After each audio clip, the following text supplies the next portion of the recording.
The hearing will now come to order. Welcome everyone to the first hearing of the Select Subcommittee to investigate the remaining questions surrounding the January 6, 2021 events titled Examining the Investigation into the DNC and RNC Pipe Bombs. Thank you, Ranking Member Raskin and members of the Select Committee and witnesses for joining us here today. I note that a quorum is present. Without objection, the chair is authorized to declare recess at any time.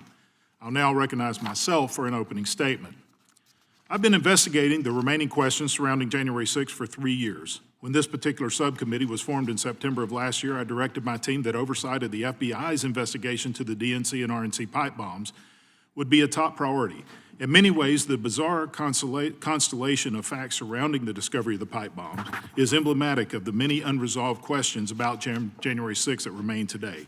What information did federal law enforcement have? When did they have it, and what did they do with it?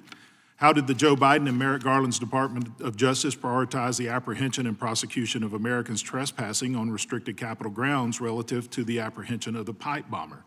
How is it that the Biden-Ray FBI was able to flawlessly execute a cellular dragnet to capture the information and eventually apprehend those trespassing at the Capitol, but failed to exercise the same investigative technique into the pipe bomber? How is it that the Democrat-controlled Select Committee to investigate January 6 managed to write a final report in which they cover more than 700 pages and 8 chapters without ever mentioning the pipe bombs until an appendix in the back of the report? Was information related to the pipe bombs part of the more than 1 terabyte of information that the Select Committee failed to retain and in some cases deleted from computers just days before the Republicans took over the majority in 2023? These questions and many more remain unanswered. The significance of the pipe bombs and how the events of January 6 unfolded cannot be overstated. The evidence suggests that the pipe bombs discovery diverted significant law enforcement attention and resources away from the Capitol at the exact time they were needed most. It's hard to comprehend why both the Ray FBI and the Select Committee, despite their shared zeal for bringing to justice those who trespassed at the Capitol, have shown little effort or interest regarding the pipe bombs. As a quick refresher, at 17:49 p.m. on January 5, 2021, a suspect placed a pipe bomb next to a bench beside the Democrat National Committee headquarters building, then placed a second device in an alley near the RNC. Fortunately, neither pipe bomb detonated. After laying in plain sight for nearly 17 hours, both devices were independently discovered on January 6 within a few minutes of the vote to certify the election results. On January 6 at 1:05 p.m., Capitol Police responded to a pipe bomb reported at the RNC, and at the same time that protesters began surging outside the Capitol and the legislators prepared to certify the vote. The Capitol Police Chief had to split his team, sending significant resources to handle 2 pipe bomb incidents.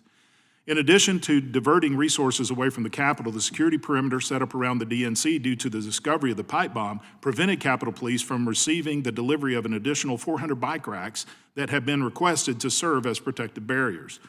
The urgent need for 400 bike racks arose after nearly 500 racks were unexpectedly removed from the Capitol on the evening of January 5th. The removal of these bikes were, according to Valerie Hasbury, who was the chief security officer for the architect of the Capitol, she said this was absolutely illogical. The discovery of the pipe bombs on January 6 further disrupted efforts to establish those boundaries and strained security resources. The placement and timing of the pipe bombs discovery proved critical in blurring the lines between public space and restricted Capitol grounds, and therefore made it easier for protesters to enter the Capitol building on January 6. The Biden-Garland Department of Justice boasted that the Ray FBI pursued their investigations of Americans following the events at the Capitol on January 6, 2021 with, quote, unprecedented speed and scale, end quote. We now know that for 47 out of Joe Biden's 48 months in office, the Ray FBI held in its possession the critical evidence identifying Brian Cole Jr. as the pipe bomber, but failed to make any progress on the case. In contrast, in October of 2025, the Patel FBI put together a designated red team consisting of law enforcement officers from outside the FBI. Within 6 weeks of its creation, the red team identified Brian Cole Jr. as a suspect using material and evidence the FBI had in its possession since February of 2021. On December 4th, 2025, 4 years, 11 months, and 2 days after the event, the Patel FBI arrested Cole for allegedly planting the pipe bombs. FBI operational updates and internal after-action report paint a dismal picture of the Ray FBI's investigation of the bombs. While there is evidence showing that some resources were dedicated to the investigation, there is also evidence that critical components of the investigation were slow-walked and then resources were cut just 2 months in. For example, CAS, the cell analysis team, reported, quote, difficulties in getting the Washington field office to accept help, deployment delayed, end quote. Then on February 26, 2020, the FBI noted that the Washington field office's pipe bomb investigation team was, quote, expected to decrease in the coming weeks, end quote. At the same time, FBI was diverting resources from the case. Given the significant evidence against Cole in multiple categories, it is difficult to understand how he was not identified as a suspect in the spring of 2021. Why did it take a team of non-FBI personnel who re-examined the evidence to develop Cole as a suspect? Was this merely incompetence? If so, what can be done to better equip our FBI? The Ray FBI's failure to act on the evidence in their possession demands thorough examination. Additionally, there are still critical details regarding this case that must be understood. First, what was the pipe bomb suspect doing on the phone during the course of planting the devices? Does this activity implicate any other suspects? Second, on January of 2025, my team issued a report that discussed the FBI's investigation into a computer search conducted after the pipe bombs were planted, but before they were discovered, a search that read Pipe Bombs DC. Was this Cole? If so, this is another key piece of evidence tied to Cole that was overlooked. If not, is the person who conducted that search tied to Cole? Additionally, the FBI operational updates note 2 eyewitnesses who described the gray hoodie suspect as a white male. Did this influence the FBI's investigation? Today, we hope our witnesses will shed light on the FBI investigative protocol to help us begin unravel what went so wrong with Ray FBI's management of this case. I now recognize the ranking member, Mr. Raskin, for an opening statement. Thank you very kindly, Mr. Chairman. Thanks to our witnesses for joining us. I'd like to begin by offering appreciation to the men and women of the FBI who apprehended the January 6 pipe bomb suspect. This has been a rare bright spot for federal law enforcement over the last year. I also want to thank the Capitol officers who defended us with such valor and such courage on January 6, who defended the members of the House and the Senate, our staffs, and everyone else who was caught up in the siege against the Capitol in the attempt to overthrow the 2020 presidential election. Those officers continue to defend us and continue to endure the abuse of the January 6 insurrectionists. Check out this video from what just happened last week on January 6th. Yeah, no, you don't. Like an animal, like a diseased animal. You diseased animal. How dare you do that to a defenseless woman? You're a fucking loser. You beat down women. like a dog. You beat women in the face with a baton 30 times, and now you got to protect us, Officer Bagshot. Look at that. Pardoned by Donald Trump. They made you look like a jackass, didn't you? Look at that. You fucking retard. Yeah, idiot. You can't say retard. Woman. Oh, sorry. Faggot. So the abuse of our officers continues, just as the plaque, which was passed overwhelmingly by Congress to be installed in the Capitol complex, has still not been put up by Speaker Johnson. Now, of course, the prosecution of Brian Cole, the pipe bomb suspect, remains ongoing. The full facts of the case have not yet emerged, and under our criminal justice system, of course, he's presumed innocent until proven guilty, and so this hearing is at best premature. I hope certainly it does nothing to recklessly endanger the prosecution of Mr. Cole. But here's what we do know. We know that Brian Cole voted for Donald Trump twice. We know that, in his own words, he was inspired and incited by Donald Trump's big lie, the pathetic lie that the 2020 election had been stolen. A lie that has been debunked and repudiated by more than 60 different federal and state court decisions across the land, and every court that's looked at it, and of course was rejected by the Congress of the United States as well. Mr. Cole told investigators he was in D.C. because he was going to protest in support of Donald Trump. He told the FBI that he believed the narrative that Trump had spread, and if the election was indeed tampered with, quote, someone needs to speak up, right? Well, like the thousands of Trump supporters who stormed the Capitol on January 6th, Mr. Cole did something more than just speak up. He set what the FBI concluded were viable explosive devices on Capitol Hill, mere feet away from where thousands of people live and work and drop their kids off at daycare.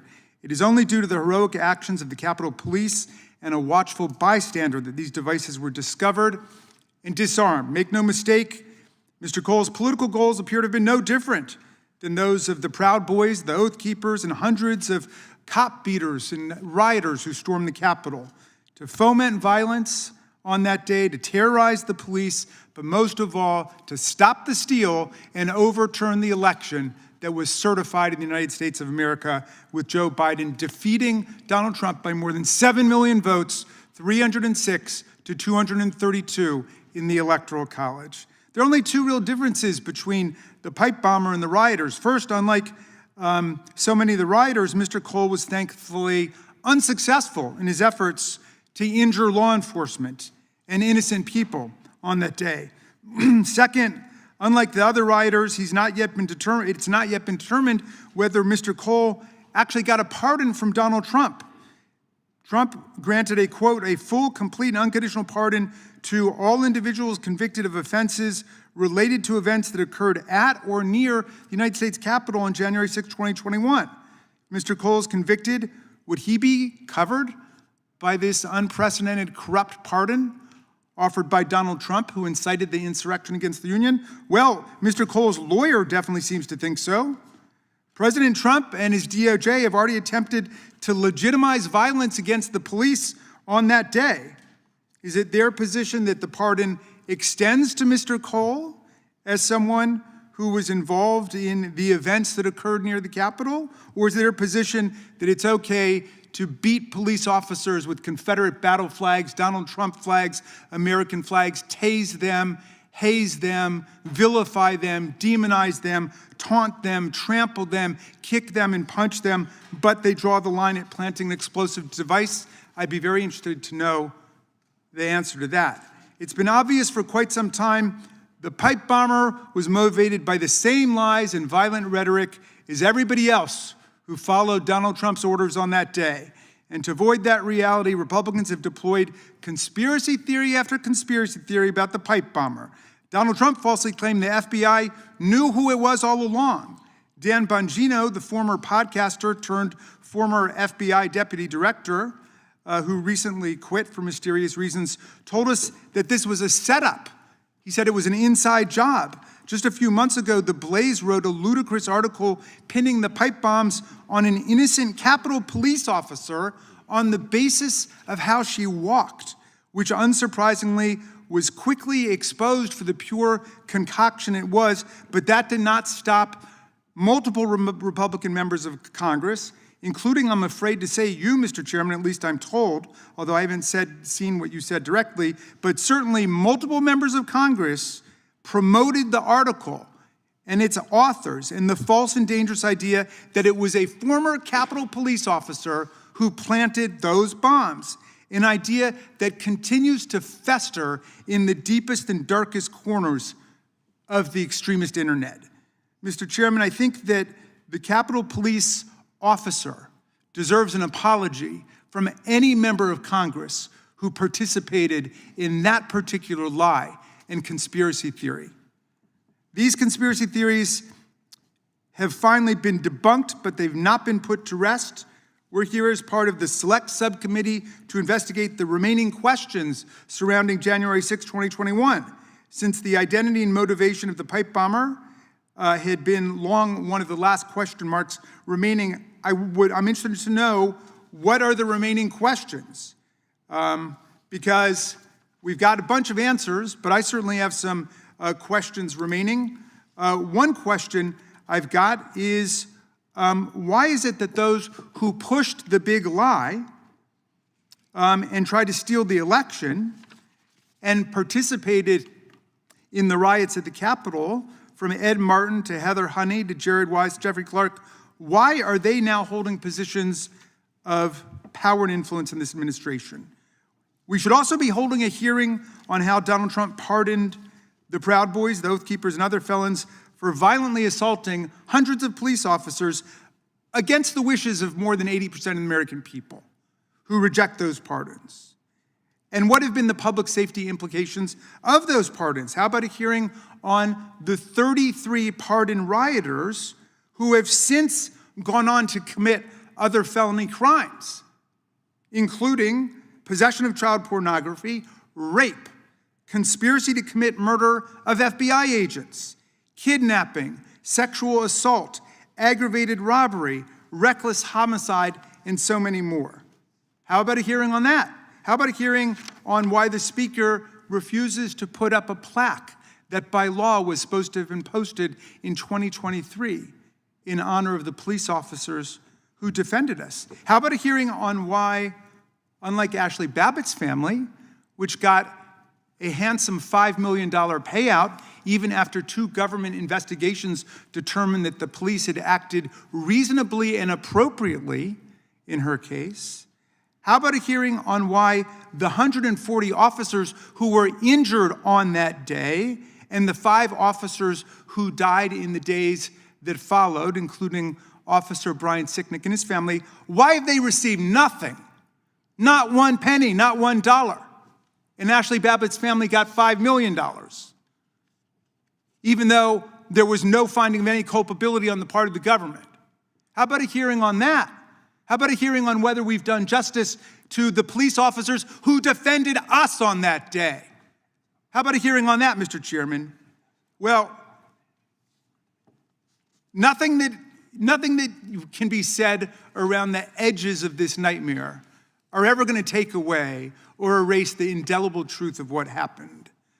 The president not being able to handle his loss by more than 7 million votes in the presidential election used every means at his disposal to try to overturn the election, to concoct fraudulent electoral slates, to try to get the Department of Justice to just say the election was corrupt and leave the rest to me and my Republican friends in Congress, to trying to force the Vice President of the United States, Mike Pence, to assert powers he didn't have, to reject Electoral College votes, and then to unleash a mob of thousands of people to attack Congress. That's the reality. Nobody's laid a glove on a single sentence in the report of the January 6th Select Committee.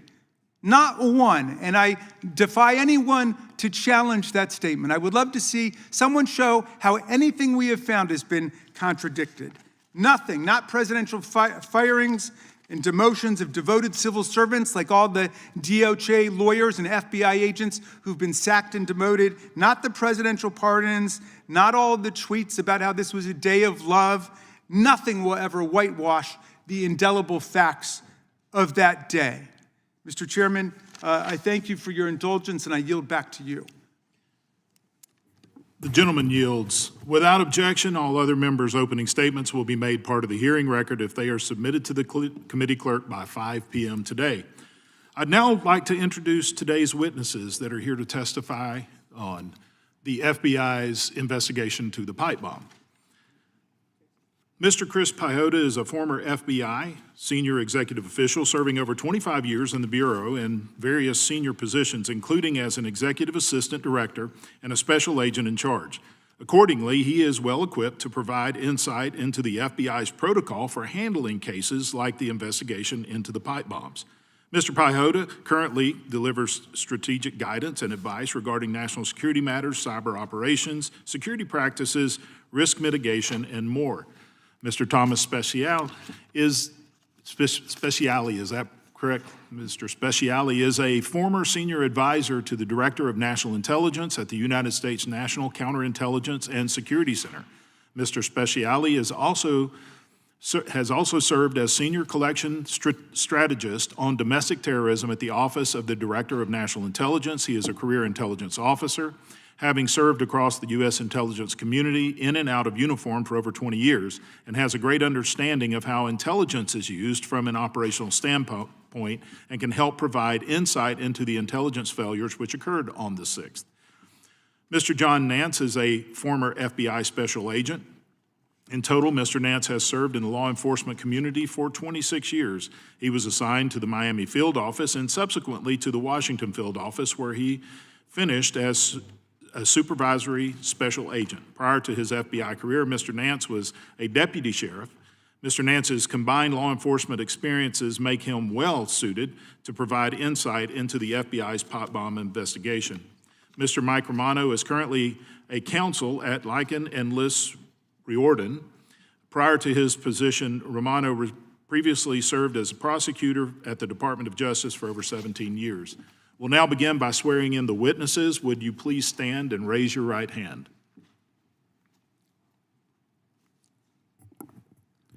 Do you swear under penalty of perjury that the testimony you are about to give is true and correct and to the best of your knowledge, information, and belief, so help you God? Let the record reflect that the witnesses have answered. You may be seated. Let the record reflect that the witnesses have answered in the affirmative. We thank you all for being here.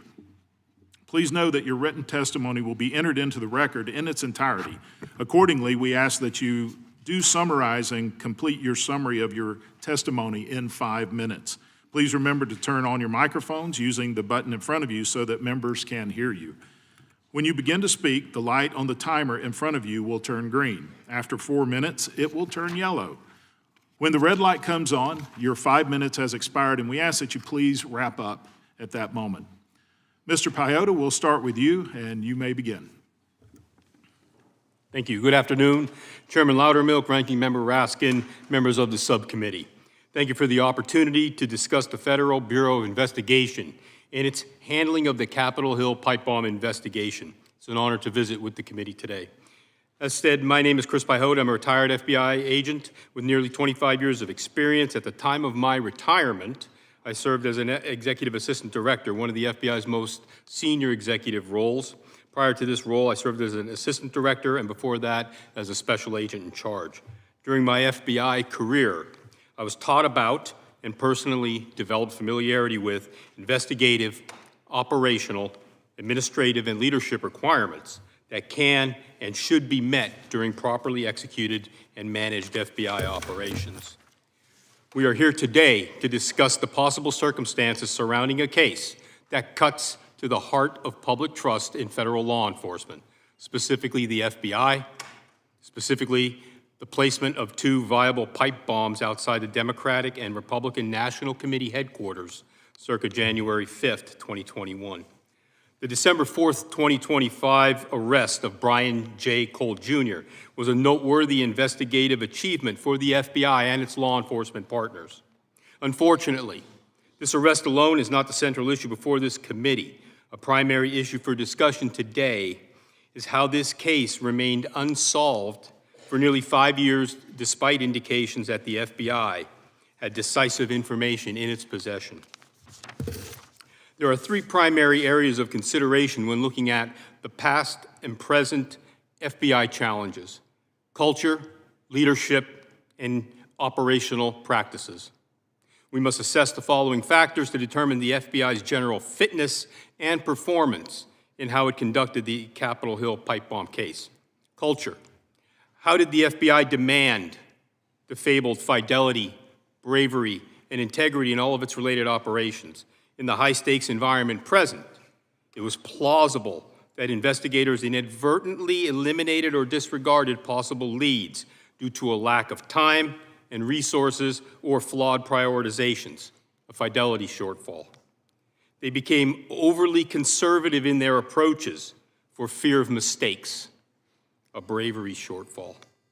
Or pursued too many leads in a surface-level fashion to show urgency and expected progress, an integrity shortfall. In the end, culture determined how the organization behaved and performed when times were good or bad. Leadership environment. Leadership remains the lifeblood of any FBI investigation, the kind of fearless, principled leadership that demands excellence and makes no concessions when the safety and security of the American people are at stake. How did the FBI leadership set expectations and maintain standards, preferred practices, and behaviors during this case? What drove FBI leadership to set priorities, allocate resources, and motivate people in this matter? One thing I learned over the course of my career was ultimately we lead or we fail. Operational practices. Information volume can crush an investigative team if not adequately resourced and prioritized.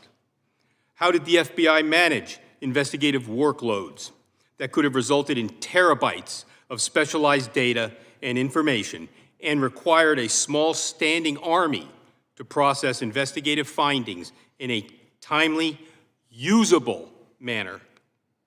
Regarding other operational impacts, the presence of additional factors, such as case ownership churn, the reassignment of case agents, insufficient investigative skill or experience, investigative or analytic stovepipes, and overwhelmed administrative systems could have converged to cause unforeseen and unrecognized investigative gaps.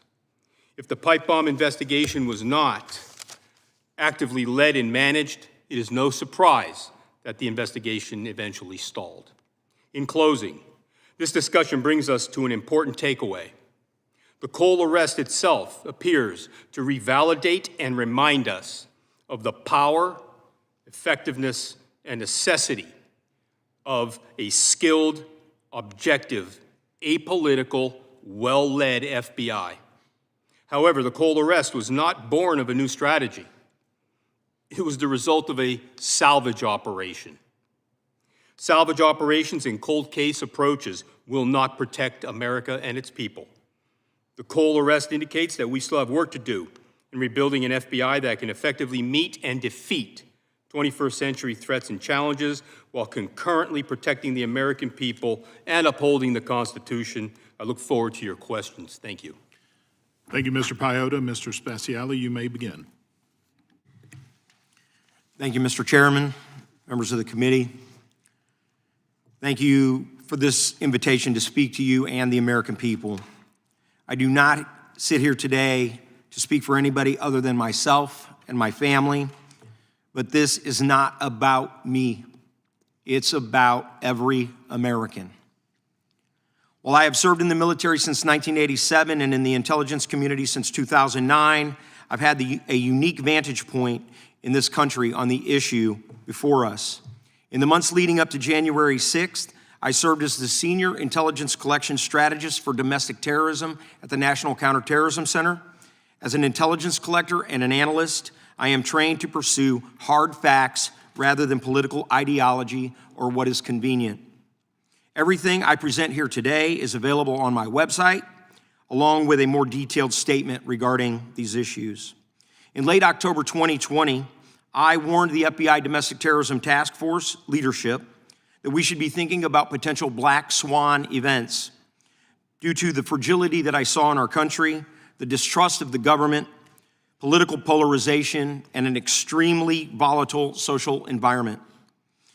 But my warnings were ignored, and I was labeled a domestic extremist by my FBI Joint Duty Assignment Supervisor because I was a supporter of President Trump. At NCTC, I was fighting back against the FBI's desire to get a federal domestic terrorism criminal statute for deterrence purposes, and to treat constitutionally protected activities as a factor, not a constraint. That's KGB and Gestapo-like thinking. At NCTC, I authored 2 highly classified documents, a collection emphasis message and a collection posture statement on domestic extremism, which I am happy to discuss.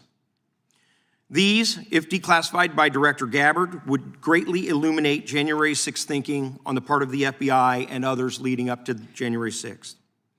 On January 5th, in my private capacity, I stopped potential violence on the Capitol and warned rally attendees not to fall for a trap set by instigators and agitators to fight the police.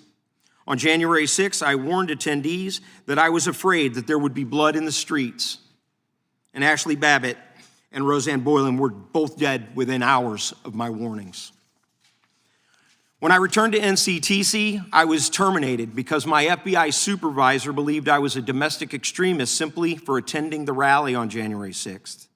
In July of 2021, I published a white paper where I identified the actual causes of January 6th, a distrust of the government, false narratives of gun violence, and a lack of government transparency leading to conspiracy theories, many of which have now been proven to be true. I have provided copies to for the congressional record 3 times. This is the 3rd time. For 2.5 years, the FBI, Army Counterintelligence, and Army CID investigated me for extremist activity without any criminal predicate.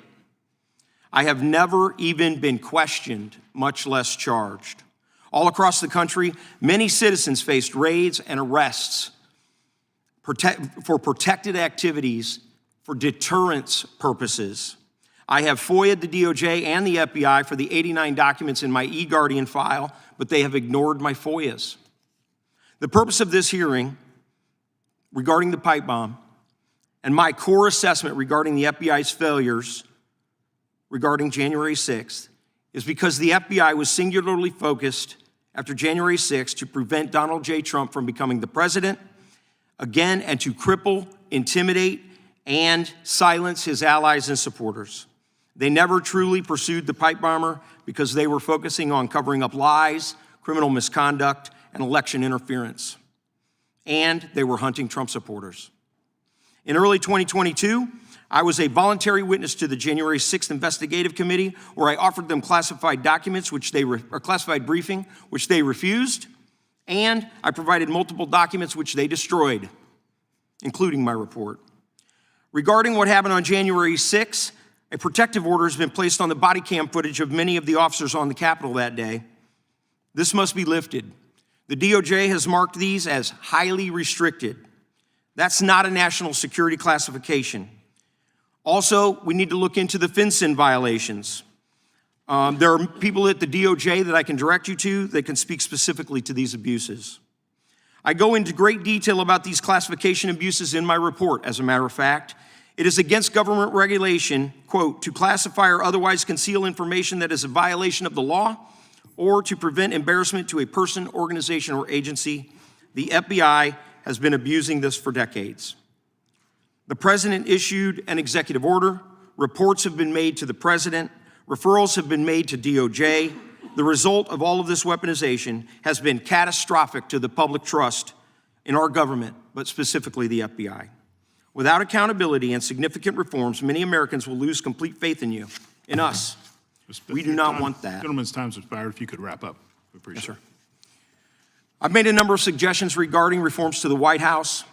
The hardest moment in my life was not in a combat zone. It was in my own home, sitting with my wife and my son. At one point, I had to sit down and tell them what to do if the FBI smashed open our door at 4 a.m. in the morning, waving rifles around and pointing at them. Imagine having to tell your 10-year-old son that his friends would do that. I remember him asking me, "Why would your friends do that?" I didn't have an answer. I have done my part. We have done our part. We have placed our careers, our lives, and our livelihood on the line in service to this country, in service to all Americans, red, blue, brown, white. We will continue to serve the nation in accordance with our oath. It is not an oath to our donors or a man or a party. It is an oath to the American people. It is an oath to the Constitution. Thank you, Mr. Thank you for this opportunity. I look forward to your questions. Thank you, Mr. Speciale. Mr. Nantz, you may begin. Chairman Loudermilk, Ranking Member Raskin, and members of the subcommittee. I would like to thank you for the invitation to speak with you today. It's an honor to share my perspectives derived from 26 years in law enforcement, 20 of those as an FBI agent. The Biden-era FBI and DOJ presided over some of the most controversial investigations and prosecutions in modern history. From the January 6th investigations to the Mar-a-Lago raid, Merrick Garland's DOJ, in concert with former FBI Director Christopher Wray, has successfully tarnished our most respected institutions of justice and national security with the odious stigmas of politicization and weaponization. American citizens have been rightly outraged at the inexcusable malfeasance of a relatively few senior executives.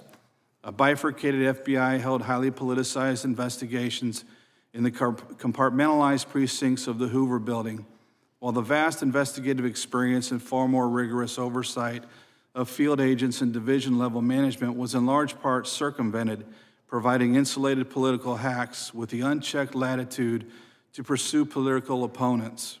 For instance, as documented by DOJ Inspector General findings, The Crossfire Hurricane investigation was predicated on a thin tissue of preposterous fictions spun by operatives of the Clinton campaign and given the imprimatur of compromised members of the intelligence community. What we witnessed during Biden-era weaponization was appalling. I watched the events of January 6th unfold at a Washington field office offsite. I was initially struck by the peaceful and civilized conduct demonstrated by the vast majority of protesters, which quickly devolved into disgust as radical elements wearing the uniform of Antifa anarchists began a campaign of agitation and vandalism, which drew a minority of the more gullible into criminal acts. The Biden administration and a complicit mainstream media wasted no time in labeling it as an insurrection, an event to rival September 11th or the Confederate insurrection of the Civil War. However, the only casualty of January 6th was an Air Force veteran and Trump supporter, Ashley Babbitt. The objective was obvious: to stigmatize Republican protest and bludgeon President Trump and his supporters with bigoted labels such as white supremacist, white nationalist extremist, or racially or ethnically motivated violent extremist, or RMVE. This political narrative bears directly on the issue of why Chris Wray's FBI failed to identify the pipe bomb subject. The answer, in my opinion, isn't a sensational one.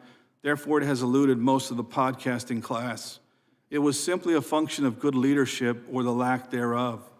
Biden's FBI was directed to conduct the most sweeping investigation in the FBI's history, absurdly, of mostly federal trespassers.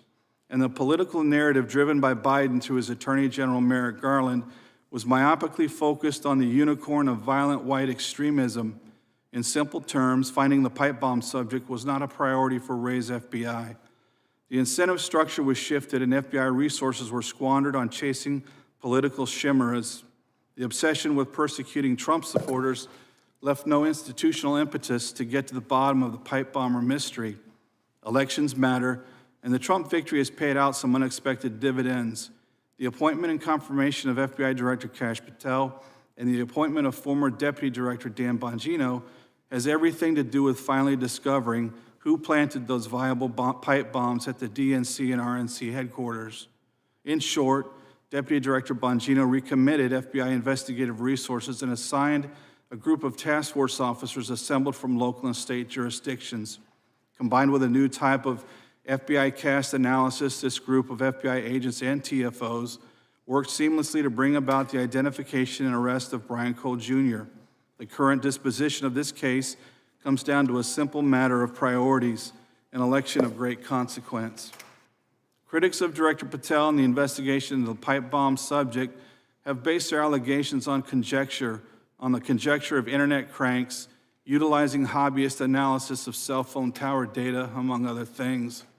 Conversely, the cast and TFO professionals formulated new and specifically tailored algorithms to demystify cell tower data that had been opaque to investigators up to that point. In essence, we're being asked to believe that the stalwarts of the conservative movement, Attorney General Pam Bondi, FBI Director Patel, and former Deputy Director Bongino, and the esteemed U.S. Attorney for D.C., Jeanine Pirro, have all colluded to railroad an innocent man. The bottom line is this: President Trump's FBI got their man by dint of good leadership. This bodes very good things for the American people and their FBI. Thank you, Mr. Nantz. Mr. Romano, you may begin. Good afternoon, Chairman Loudermilk, Ranking Member Raskin, and the members of the subcommittee. Thank you for the opportunity to discuss the Federal Bureau of Investigation and its handling of the Capitol Hill pipe bomb case. It's an honor to speak with you all today. My name is Michael Romano. I was an attorney at the Department of Justice for almost 18 years, and immediately before my resignation, I was a deputy chief of the Capitol Siege Section here in Washington, D.C. It was a great privilege to serve the United States by prosecuting crimes arising out of the violent riot that happened at the U.S. Capitol on January 6th, 2021. I commend the department's work in identifying and arresting Brian Cole for planting pipe bombs outside the Republican and Democratic National Committee headquarters on the evening of January 5th, 2021. This was a difficult case to solve given the needle in a haystack nature of the evidence. But solving it was important, both because of the harm that the pipe bombs could have caused and because of the suspect's apparent motivation, political violence. Of course, the political violence at the Capitol did not end on January 5th when the pipe bombs were planted, nor on January 6th when they were discovered. That same day, a riot broke out as the president's supporters descended on the Capitol grounds, broke down barriers, overwhelmed police, and stormed the building. This, too, was political violence. Rioters openly broke the law. In fact, they bragged about it, in some cases filming themselves and sharing their conduct on social media. Their willingness to self-identify made them much easier to apprehend than the pipe bomber was. Today, I speak as a career prosecutor who oversaw hundreds of prosecutions of Capitol rioters. Every day, for 4 years, I reviewed evidence of crimes committed at the Capitol. My experience helps me better understand the political violence that day, the damage it caused to our country, and the way that misdemeanor defendants enabled the violence by joining the mob. The evidence showed that the rioters understood their conduct in political terms. I saw some of them circulate in advance a picture of the United States Capitol with the following text superimposed over it. Quote, "Occupy Congress. If they don't hear us, they will fear us. The great betrayal is over. Election fraud is treason. January 6th, 2021, end quote. Rioters sending that message planned to storm the Capitol in advance. One rioter I prosecuted, Cody Mattice, recorded himself as he marched to the Capitol, saying, quote, "We're going to fuck shit up. It's about to be nuts," end quote. He was not peacefully marching to the Capitol. Mattice recorded his co-defendant, James Malt, asking officers to stand down because, quote, "We had your guys back when you were under attack," end quote, and promising that, quote, "Your jobs will be here after we kick the shit out of," end quote, members of Congress. He was not instigated by the police. The evidence showed me that the mob shared their sentiments. Its purpose was to prevent the certification of the Electoral College vote by violence or threats of violence. After rioters smashed their way into the building, they demanded of Officer Goodman, quote, "Where are they counting the fucking votes?" End quote. At the main door to the House, I saw rioters overwhelm police, occupy the space outside the door, and then I saw rioters, including misdemeanor trespass defendants, urge other members of the mob to use the helmet and use the crowbar to break down that door and get inside so they could target members of Congress like you. Throughout the day, I witnessed rioters tell police officers they had a right to rebel. Some compared their behavior to the Revolutionary War. One defendant, Kevin Seafried, carried the Confederate battle flag into the Capitol.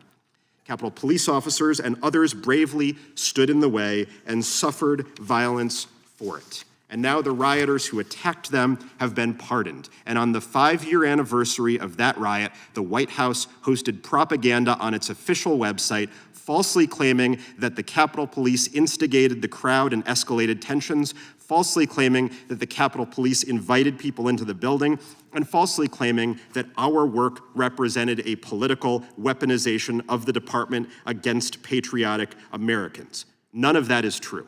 The pardons are a permission for future political violence, and the rioters understand them that way, as you can see in footage of violent rioters who came to Washington, D.C. last week on the anniversary of the riot and taunted police officers. It is good that the pipe bomber suspect was arrested. It is good he will face justice. But just as planting those bombs was an act of political violence, we cannot forget the political violence committed by hundreds and abetted by thousands on that day. I'm here and I am happy to answer any questions the committee has remaining about what happened on January 6th and to speak to the importance of my team's work. Thank you very much. Thank you, Mr. Romano. We'll now begin with questions, reminding the members that this hearing is about the investigation into the pipe bombs of January 6th, we'll begin proceeding under the 5-minute rule. I would like to note for everyone here that we may have a second round of questioning depending on time and pending votes. We'll address this at the end of the first round. I now recognize the gentleman from Texas, Mr. Nantz. Thank you, Mr. Chairman, and thank you to all our witnesses for being here. Let me start by explaining to the American people why we are here and why this new committee is necessary. The previous select committee assembled by Speaker Pelosi was a sham from the start. It was a total sham. For the first time in the history of Congress, the Speaker rejected the minority leader's selections for who would serve on a select committee. Pelosi installed 2 of her puppets, Adam Kinzinger and Liz Cheney. They both hated Donald Trump and the MAGA movement. The stated purpose of that committee was to examine the security failures and events that led to the breach of the Capitol and to provide recommendations to ensure that it never happens again. But that is not what the previous January 6th committee did. Instead, it set out to destroy Donald Trump and the MAGA movement by convincing the American people that Donald Trump coordinated a violent white supremacist insurrection to overthrow the U.S. government.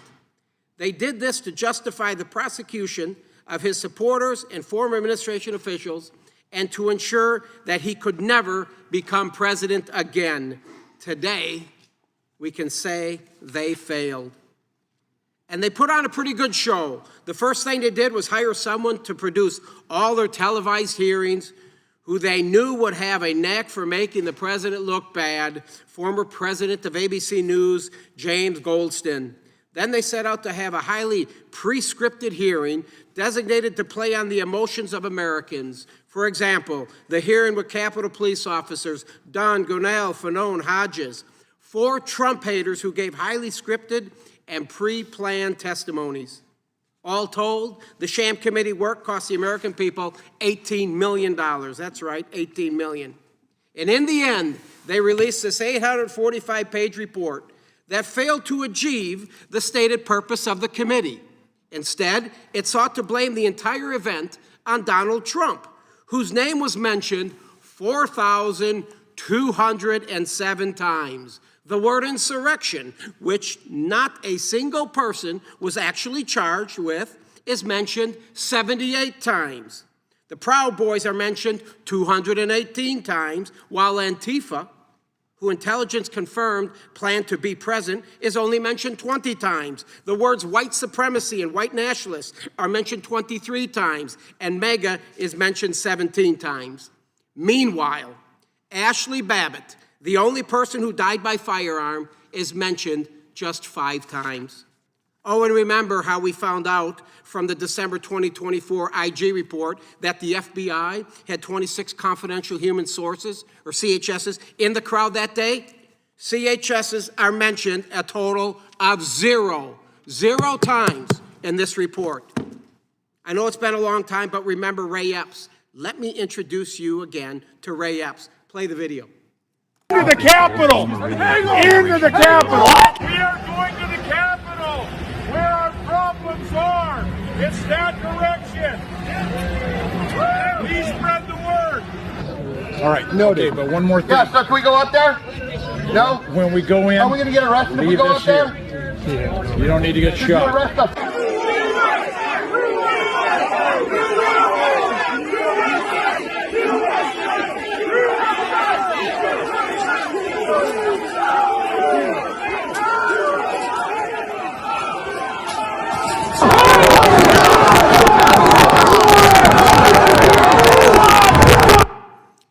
The night of January 5th, he is filmed yelling at the crowd that they are going to go into the Capitol, and again on the day in question. He is filmed at the front of the crowd, at the barricades, just before the initial breach. He whispers something into the ear of the guy next to him, and that guy initiates the breach. Then later at 2:43 p.m., a red flare goes up. 2:45 p.m., red smoke pops, and at 2:46, Ray Epps is in video being extracted from the crowd of an 8-man team, even though he was allegedly alone that day. Play that clip.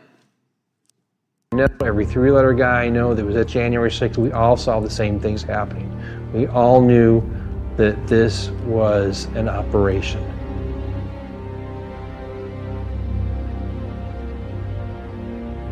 Watch the footage on top of the Capitol, and if you fast forward it and watch it, you really do see movement of individuals. You just see them moving through the crowd. The red smoke pops, and when Epps starts to leave, he's got 4 people in front of him and 4 people behind him, and they literally get him the hell out of there. They go behind the media and then just disappear. They said he was there by himself, or with his nephew also. They got separated. You know, if he was there by himself, then why are 4 guys leading him out and 4 guys following? It's plain to see, it's obvious. Now, despite Epps' actions on that day, and despite him being number 16 on the January 6th Most Wanted page for months, his name is mentioned 0 times in that 840-page document. 0. The previous committee's report highlights that I believe some 2,000 protesters entered the U.S. Capitol building on that day. It's on page 77. By conservative standards, that's less than 2% of the total estimated number of protesters present in the Capitol complex, 120,000 on January 6th. Why didn't the other 98% of protesters rush to the Capitol if that's what Trump supposedly wanted? Why did they not listen to Donald Trump's orders and commands? Why did the vast majority never enter the Capitol building? The first breach occurred 20 minutes before Trump's speech ended. Why would Trump supporters leave a Trump speech and breach the Capitol before the grounds even ended? I yield back the balance of my time. I yield back. The gentleman yields, and obviously the chair has given some latitude to our side on time. I'll extend the same courtesy to the members of the minority. I now recognize the gentleman from Maryland, Mr. Raskin. Well, I thank you for your even-handedness there, Mr. Chairman. And I appreciate that roundup of the worst conspiracy theories of the January 6th canon, and I hope that this committee will help us to debunk all of them. All of them have been well debunked and repudiated online. In any event, the gentleman does not advance any counter story to what the January 6th committee found after more than a year of talking to more than 1,000 witnesses and looking at more than 1 million pages worth of documents and getting overwhelmingly testimony from Republicans, people in Donald Trump's world. If you go and you read the interviews and you look at the videos, and it's all online, you can see these were Donald Trump's people who told the story. So, you know, I don't mind any of those flights of fancy, but none of them, again, have laid a glove on what was found by the bipartisan January 6th Select Committee. Now, Mr. Romano, you ended up by talking about pardons. And I want to ask you, first of all, well, generally, what you thought about the validity and legitimacy of those pardons generally being reserved for people who show contrition and remorse and who have been reformed and rehabilitated and no longer are a danger to society. But secondly, I wonder if you would opine as to whether or not Donald Trump's pardon extends to Mr. Cole if he is indeed convicted, as his lawyer is asserting. You turn your mic on. Thank you. I thought the pardons of the January 6th defendants were tremendously ill-advised. These were people who had been convicted after trial or after guilty plea. Many of them, as we saw, remained proud of their conduct throughout the pendency of their case, remained proud of their conduct at sentencing. They certainly, as a group of people, broadly, did not show remorse. And I think we can see that in the way that they have celebrated the pardons and tried to lie about what happened on January 6th.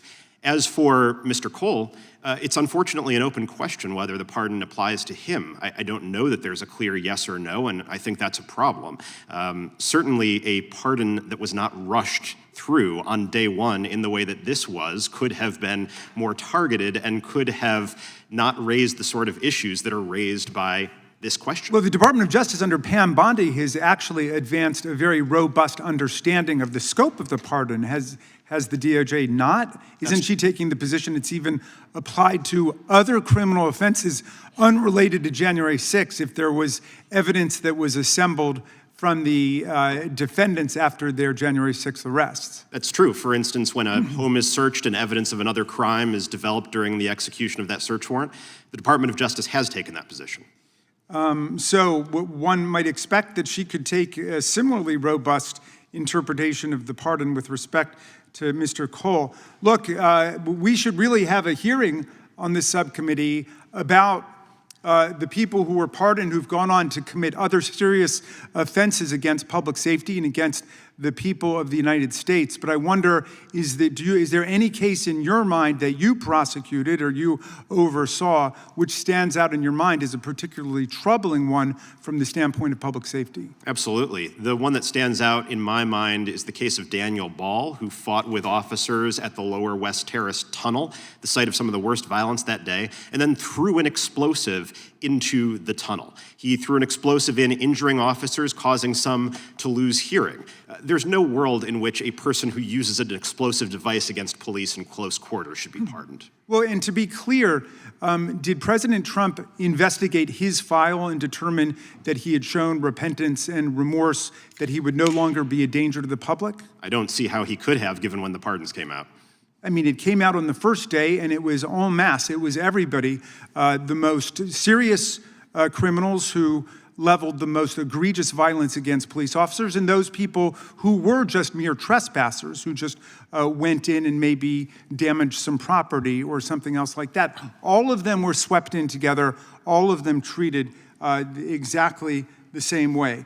Well, what do you think in general the meaning of those pardons are going to be for American public safety and government going forward? I think the pardons are damaging to public safety. The pardons are damaging to confidence in the rule of law and in the ability of the Justice Department to fight crime. And I think that some of the rioters have received the message that violence done on behalf of the president or in support of his administration is permitted and encouraged. Okay, well, finally, Mr. Chairman, I would just commend to everybody the testimony of Pamela Hemphill, who was a convicted insurrectionist and yet was pardoned. She rejected her pardon because she said she didn't want President Trump's filthy pardon, that she was found guilty because she'd actually committed an offense and she wasn't going to participate in the sham of the pardons. And her testimony, I think, is something that would pay everybody well to check out. I'd like to submit it for the record, and I yield back to you, Mr. Chairman. Without objection, and the gentleman yields back. I now recognize the gentlelady from Wyoming. Thank you, Mr. Chairman. Mr. Romano, did you prosecute anyone related to January 6th for engaging in an insurrection? No, Congresswoman. I didn't think so. So Mr. Raskin's statement that someone was a convicted insurrectionist is actually inaccurate. Isn't that correct? I wouldn't say it's inaccurate. Well, a convicted insurrectionist. She wasn't a convicted insurrectionist, was she? Would the gentlelady yield? No, I will not. Mr. Romano. Do you accept seditious conspiracy as insurrection? Mr. Romano, I will reclaim my time. Mr. Romano, did you prosecute anyone for engaging in an insurrection related to January 6th? For the crime of insurrection? You did not, did you? This select subcommittee is committed to undertaking the investigation that the first select committee never conducted. How did this security failure on January 6th happen, and how do we ensure it does not happen again? Since the pipe bomb split the USCP posture and thereby facilitated the breach of the Capitol, we must begin with this issue. My first question is, why did a new team under Director Patel in just 2 months do what the FBI failed to do over 4 years with the exact same evidence? The answer appears to be a failure from the very start of the FBI's response. As a subcommittee of the Judiciary Committee that oversees the DOJ and FBI, it necessitates that we begin right here. According to what we have been led to believe, the pipe bombs were placed outside the RNC and DNC on the evening of January 5th. They allegedly sat there undetected for 17 hours before the device behind the RNC was discovered at approximately 12:38 p.m., with the device at the DNC immediately discovered thereafter at 1:05 p.m. The pipe bomb outside the RNC was discovered by Carlin Younger, who lived near the RNC and discovered the pipe bomb in the unmarked alley between the Capitol Hill Club and RNC while doing her laundry. She alerted the RNC security, who then alerted the authorities. Oddly enough, no one from the FBI contacted Ms. Younger.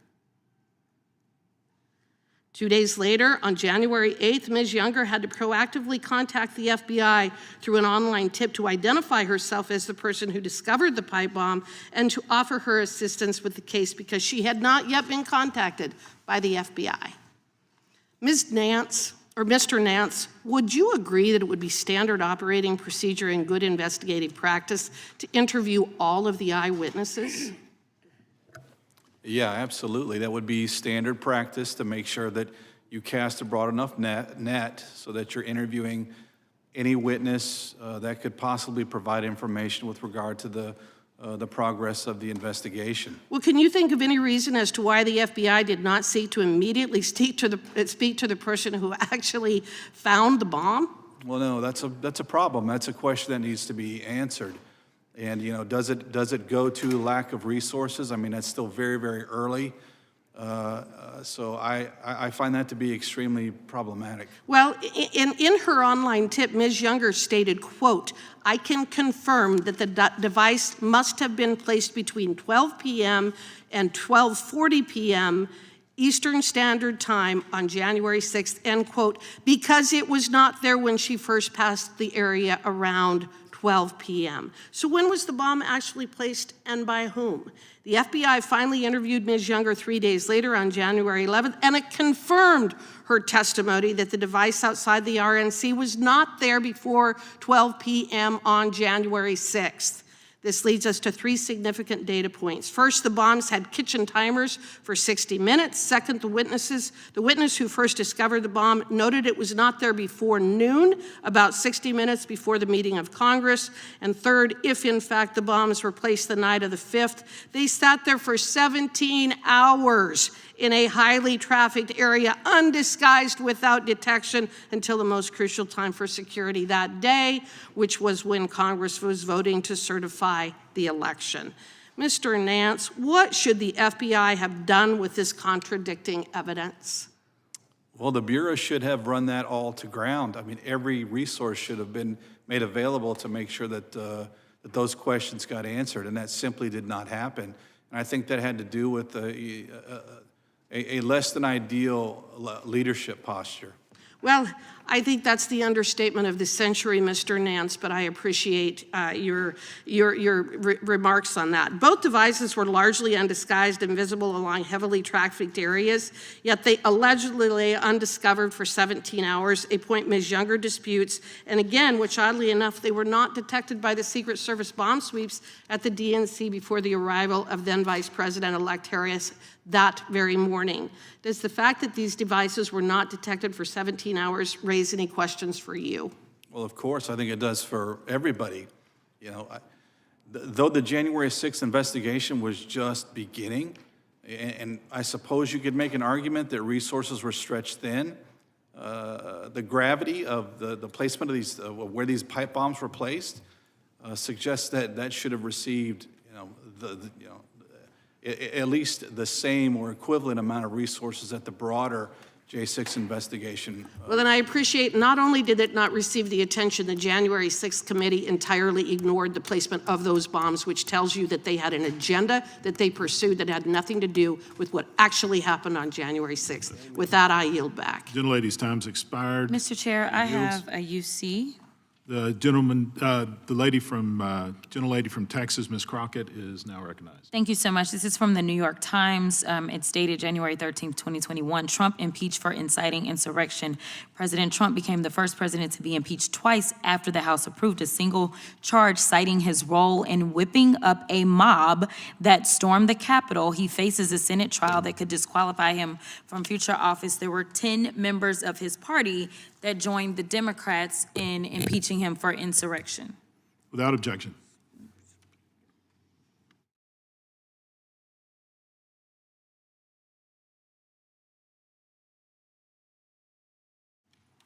Okay, may I proceed?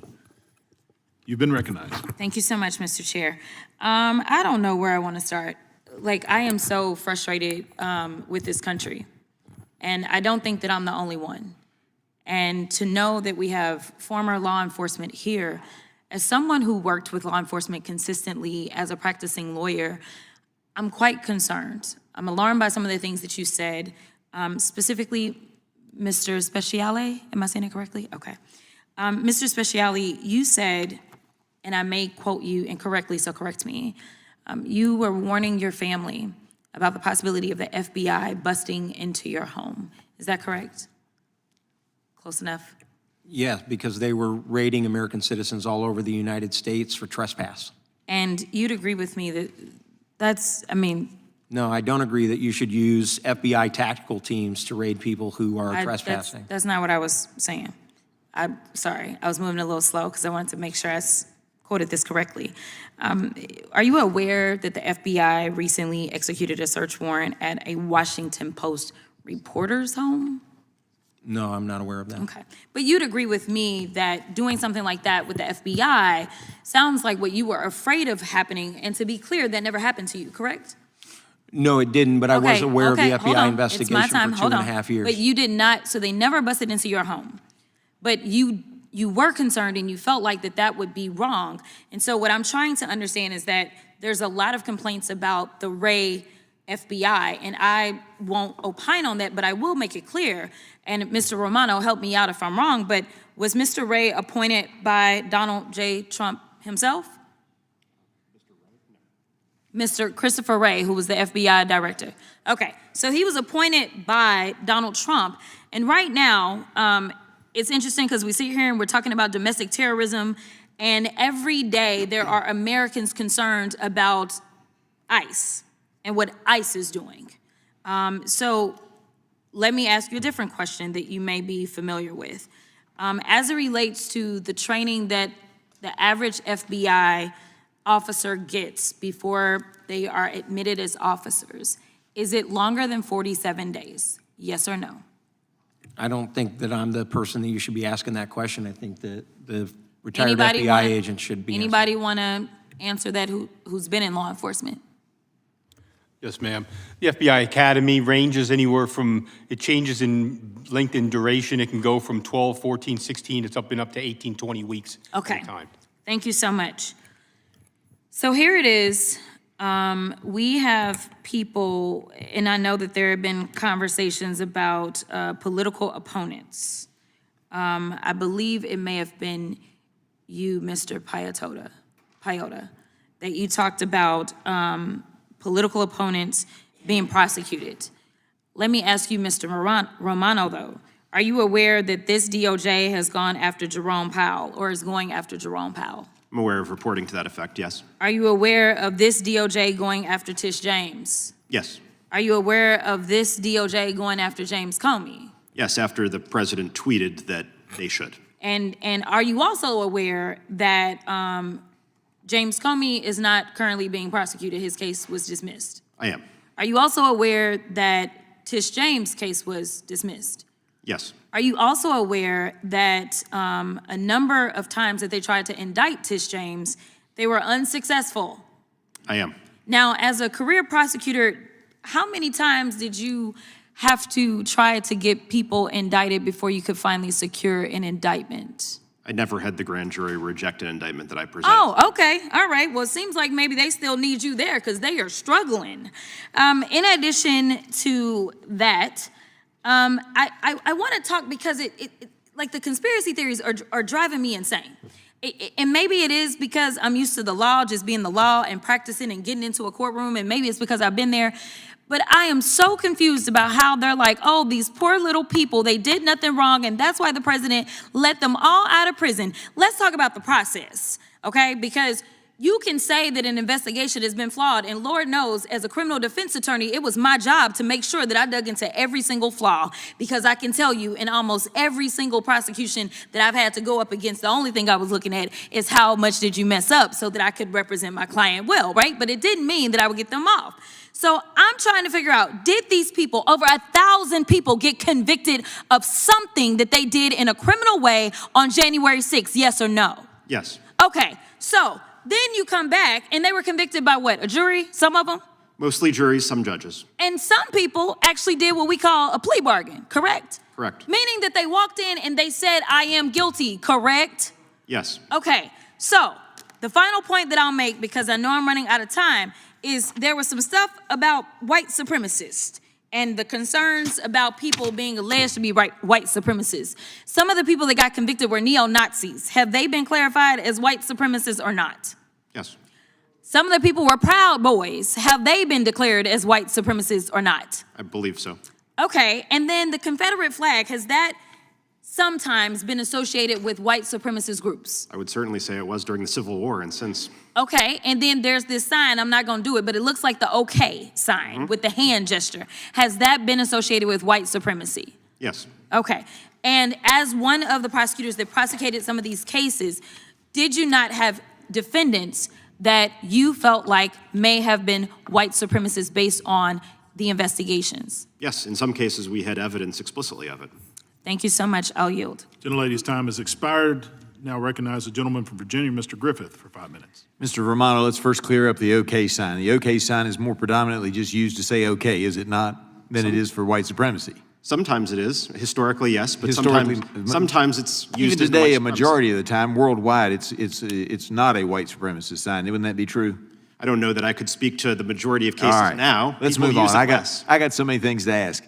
I've been concerned with this whole pipe bomb situation for some time, and I want to ask you some questions because as a prosecutor, I too, as Ms. Crockett just pointed out, was a criminal defense attorney. I too was a criminal defense attorney. And absent a confession, would you agree with me that with the evidence that we know that the pipe bombs were allegedly planted, by Mr. Cole on the night of January 5th, but we have the witness at the RNC who says they weren't there then, and we have the situation where the folks came through with the explosive sniffing dogs before the pipe bombs were supposed to be there, but before they were found and didn't hit on the pipe bombs. Wouldn't you agree that as a prosecutor, absent the confession by Mr. Cole, you'd have a hard time getting a conviction? Wouldn't you agree with that? Maybe yes, maybe no. It depends on the rest of the evidence, which I understand includes evidence of financial transactions that he engaged in, license plate reader hits, that sort of thing. Yeah, but intending to do something and actually succeeding in doing it are two different things. And if you've got dogs and people saying the bombs weren't there when they were supposed to have already been planted by him, and he's confessed to planting them the night before, I think I win that one. Now, we can disagree about that and talk about it later. Let me ask you some additional questions, if I might. Were you ever advised as you were doing your investigations of any FBI agents on January 6, 2021 being inside the Capitol and observing the January 6 rioters? I'm not sure what you mean. I wasn't aware of, nor did I see any evidence of FBI agents within the crowd or planted there, if that's what you're getting. All right, how about FBI paid informants? I understand there were people who had been signed up as informants by the FBI who went there, not at the direction of their FBI handlers, but individually. There were a small handful of such individuals. And did you interview those individuals? No. And did anybody in your office interview those individuals? They may have. I'm not certain, as I said here today. And you didn't call any of those individuals as witnesses in any of the cases? I did not. I again, couldn't say that it didn't happen in any case, but I did not. All right. And did anyone, while you were the prosecutor and working on this, did anyone bring you information regarding Congressman Barry Loudermilk? No. Did anybody bring you any information of any wrongdoing ever done by Congressman Barry Loudermilk? No, I certainly didn't receive any evidence of wrongdoing by the chairman. And if there was a thorough investigation and it at one point mentioned that there might have been a problem, and then that final report didn't have any report saying that there was no problem, that might be an issue of contention, wouldn't you agree? Not that you agree with the premise, but that there could be an issue of contention there. I think I'd have to know more about the circumstances. All right, I appreciate that. That being said, let me go to Mr. Piehota. We've heard all kinds of allegations, but how do you explain that the Patel FBI was able to identify a pipe bomb suspect once they put their attention to it within about 6 weeks, but the Ray FBI failed to identify a single suspect or make one arrest in 4 years? And what does that tell you about the way the investigation was handled? And why did it take so long for the Ray folks to even look at doing a pipe bomb investigation? Can you give me some insight on that? Certainly. What you saw with the incoming leadership team from Director Patel was a renewed focus, renewed energy, resourcing, and a new perspective on what they were looking for. Under the Ray FBI, this case was allowed to languish. It started to lose energy over time. There was a split of resources. There was a split of attention. And what happened, Well, it looked like that happened within the first couple of months. Would that be standard at the FBI in a case of a pipe bomb being left outside the Republican National Committee headquarters and the Democrat National Committee headquarters? Does that make sense? No, it's highly unusual, but they did have the larger events that happened on January 6th that they diverted attention, energy, resources to. So the headquarters senior leadership and the Washington Field senior leadership diverted their attention. But wouldn't you have been concerned, because I certainly would be as a member of the Republican Party, for the Republicans and for my friends on the other side of the aisle at the Democrat headquarters, if somebody planted a bomb and they have no idea who it is, that there might be a repeat offense, and that we really ought to dig into that because both Republican lawmakers and Democrat lawmakers were at risk. Absolutely, it was a public safety issue. And they failed to do that, and it was a lack of focus. I think it was more than a lack of focus. I yield back, Mr. Chairman. The gentleman yields. The chair now recognizes the gentleman from Florida, Mr. Moskowitz. Thank you, Mr. Chairman. I appreciate that. First, let me say thank you to the FBI and the Department of Justice and law enforcement for catching the pipe bomber. By the way, the other side of the aisle came with videos showing the riot on January 6th. Keep showing those videos. We can sit here and let's watch a couple hours of that footage. I don't know why you think that helps you. Just reminds the American people what they saw with their eyes, thousands of people storming into a building, beating police officers. So, I mean, if we wanted the next hearing, Mr. Chairman, for like a documentary standpoint, like maybe we should watch all of the film from that day. I think that would be good. Also, it's a weird question to ask. Why wasn't the riot worse? Why didn't even more people go in? Why wasn't it even worse? We had a couple thousand. Why wasn't it 10,000? Why did some people decide not to break the law? It's a weird sort of thing to ask. Oh, and then we got Ray Epps. Love this. Ray Epps, okay? Ray Epps told us to do it. He told us to break the law and break windows and doors and beat police officers and hang Mike Pence and try to break onto the floor of the House of Representatives and wipe feces on the walls. We only did it because Ray Epps told us. How pathetic. Who are these lemmings that broke into the Capitol because Ray Epps told them to do it? By the way, if you go to Ray Epps' Wikipedia page, Ray Epps says he's an American wedding planner and Oath Keeper chapter president. #1 wedding planner to the Oath Keepers. I will say, weddings are a place that you give an oath. So that's totally fair. By the way, the head of the Oath Keepers is here with us in the audience. Stuart Rhodes is here today. It's not every day, of course. Not every day, of course, you get to meet someone who was convicted of seditious conspiracy against the United States. Hasn't happened in 30 years, of course. Sitting in the front row in the reserved section, which is controlled by my colleagues across the aisle. Not sure why he's here. I don't know if he's here to tell us about the Oath Keepers' secret handshake or what treehouse they meet in or whether girls are allowed in. I've always wondered that about the Oath Keepers. But yeah, he's here. I mean, I don't know. You have any questions, my colleagues across the aisle, for the head of the Oath Keepers that's sitting in the reserved section of this hearing? I mean, he wasn't pardoned. He's still convicted of seditious conspiracy. Something you guys say didn't happen, right? If there wasn't an insurrection, I don't know how you get convicted of seditious conspiracy. So, and then we got Mr. Speciale, who says, the reason we didn't catch the pipe bomber is because we were so focused on trying to catch Trump people, Trump supporters. Well, Mr. Speciale, breaking news, as it turns out, the pipe bomber is a Trump supporter. So you're right, they were focused on trying to catch people. Turns out, it's just that person, the person you're talking about. And so I went to your website because you mentioned it, Mr. Speciale, and you put on your website that January 6th should not be forgotten, like the Holocaust and 9/11. It's interesting that you chose those two events that also have terrible conspiracies about them, right? Like the Holocaust didn't happen or it wasn't as bad, or that 9/11 was done by the Jews or an inside job, right? It's interesting that you lump in this one with those. I find that fascinating. The Holocaust happened, Mr. Speciale? That's an asinine question. Of course it did. Okay. 9/11 happened? Of course it did. Was 9/11 done by the American government? I don't believe so, Was no. it done by the Israelis? No, I don't think so. Okay. 6 million people died in the Holocaust, right?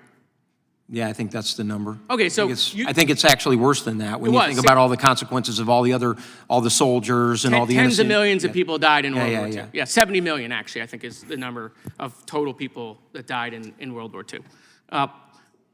But this was a conspiracy.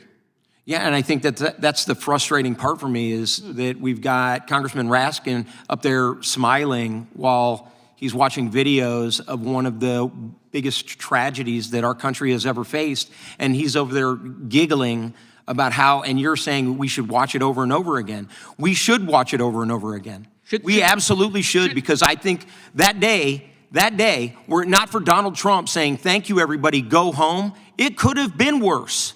And instead, he said, "Go home." So reclaiming my time. Hold on, reclaiming my time. I love that. After the president told everyone to break the law, mid-law breaking. He didn't tell everybody to break the law. Mid-law breaking, he was like, okay, pull back. He didn't tell everybody to break the law. He said, go there peacefully. The media distorted what he said. They edited the clips. Was it peaceful? And then the January 6th committee distorted it for all the American people. Hold on, Mr. Speciale, was it peaceful? The truth of the matter is, Donald Trump said, go home. You've made your point, and they did. Was it peaceful? No, it wasn't peaceful. Okay. Hanging Mike Pence, not peaceful. That's asinine. Of course not. Okay, so it wasn't peaceful. But I can explain better if you'd give me time. I would happily explain to you. It wasn't peaceful because Ray Epps told people not to be it wasn't peaceful because the body of the... I've made this analysis. I've made this analysis over and over again, and I think it's very important and it's lost on many people. The crowd of people that were there in attendance that day were a vast majority of them veterans and law enforcement, retired veterans and law enforcement. They were standing around, most of them, 99% were peaceful. And then the Capitol Police, I believe, panicked. I believe that they lost command and control in the Capitol Police, and they started CS gassing the crowd. Well, veterans are trained to do one thing and one thing only, and that is fight tyranny and fight injustice. That is what we're trained to do. So when the Capitol Police began CS gassing the crowd, the veterans and the law enforcement stepped forward to protect the crowd. Yeah, and that right there is called a black swan. It is what I warned of in October of 2020 to the FBI Domestic Terrorism Task Force. That's how these things happen all around the world. They happen in Iran, they happen in Syria, they happen in Saudi Arabia, they happen in Libya. That's how it's done. And I was warning of that. And in this particular crowd, sorry. Gentleman's time has expired. You can submit the remainder comments for the record. Now recognize a gentleman from Louisiana, Mr. Higgins. Thank you, Mr. Chairman. Mr. Speciale, you can take great honor to know that Mr. Moskowitz would have treated you with much more kindness had you been an illegal appearing before this committee. That's a lie, but okay. Mr. Romano, have you been deposed by this committee, sir? No, not by this committee. Would you be willing to participate in a deposition by this committee? Absolutely. That's going to happen. Mr. Chairman, the COVID era government oppression was very real and impacted American citizens. Our freedom to travel the land was greatly restricted. Our freedom to congregate, our freedom to worship, our freedom to speak. The government oppression that America suffered in the COVID era leading up to the November election cycle of 2020 was unprecedented. The Biden FBI did penetrate legitimate First Amendment communications and groups of American patriots who had the audacity to object to government oppression. The Biden FBI trained to manipulate and agitate, did foment rage within these groups of American patriots. The November 2020 election cycle was compromised. The Biden FBI did have undercover agents and confidential informants embedded within the rally crowds on J4, J5, and J6. And the Biden FBI did conspire to entrap MAGA Americans prior to J6 and then successfully entrapped several hundred Americans on J6. The Biden FBI and DOJ did unrighteously persecute, arrest, and imprison entrapped Americans. The FBI Director Wray did lie to Congress repeatedly about all of this abhorrent government oppression against the American people. President Trump did rightfully pardon the Americans who fell prey to the Biden FBI and DOJ. And within months of his inauguration, the Trump FBI did identify and arrest the J6 pipe bomber suspect using only the evidence that had been in the possession of the Biden FBI since 2021.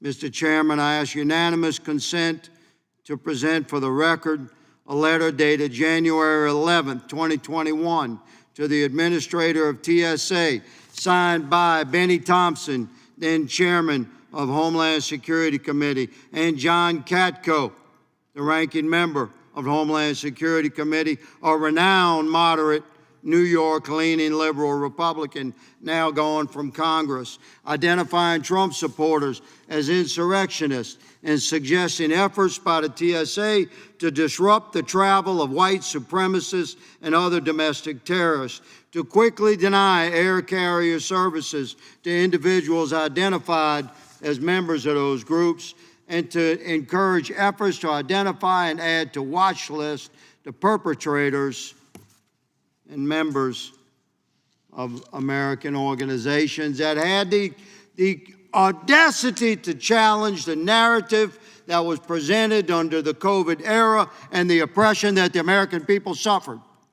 Without objection. Mr. Nantz, regarding drawing from your expertise, long-standing with the FBI, can you find any reason, good sir, that the FBI would not have solved the pipe bomber crime based upon the evidence in their possession, including cellular analytics that we were advised by whistleblowers that under 200 possible cell numbers were identified and presented to the FBI and the illegitimate J6 original Liz Cheney committee? Why did the FBI not solve that crime, good sir?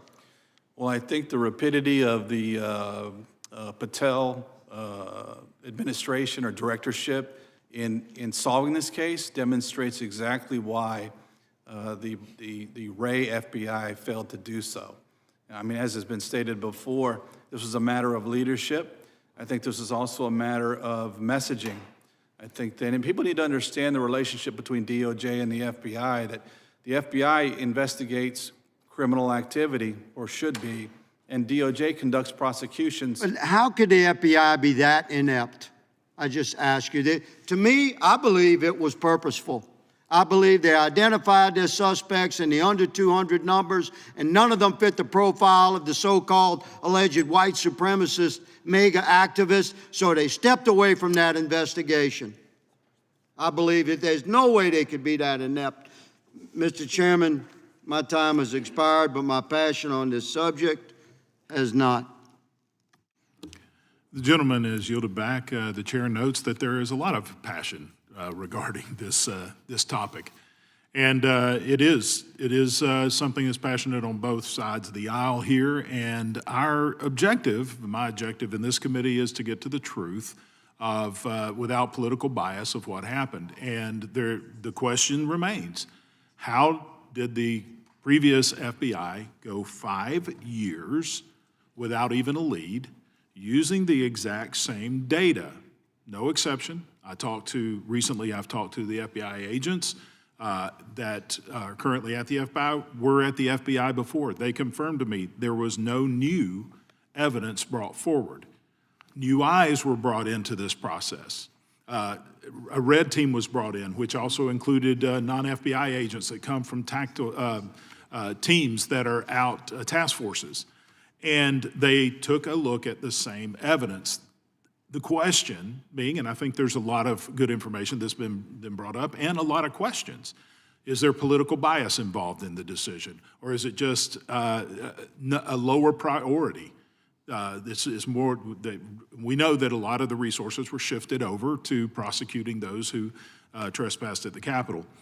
But what I'd like to do for a moment is actually look at the data that was there during the Biden era FBI, the same data that was looked at by the Patel era FBI.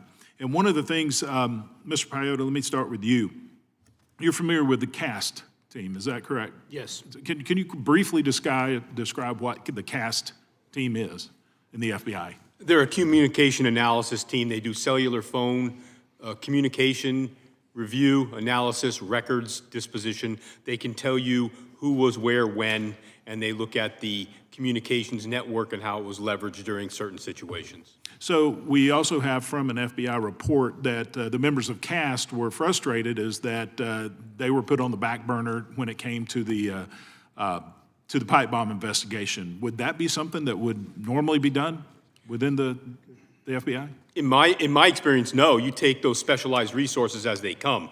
Unfortunately, what they might have run into were turf battles, personality issues, and things that tend to hinder investigations, that's where that engaged leadership would come in and bulldoze right through those challenges and make sure that internal FBI resources were properly and completely engaged, which did not happen, it appears, across this investigation. Okay.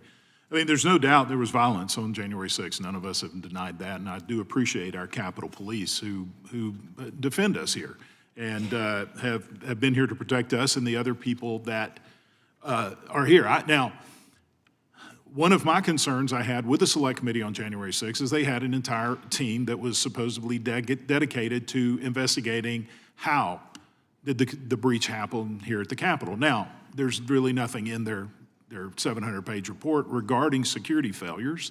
However, Republicans investigating this all the way back to Representative Banks, who's now Senator Banks, as well as my previous investigation, uncovered what appears to be a massive intelligence failure. And one of those that we're actually getting more information right now are these CHSs, confidential human sources, which we know that there were several embedded, which I think that's important for the FBI to have these informants embedded in extremist groups.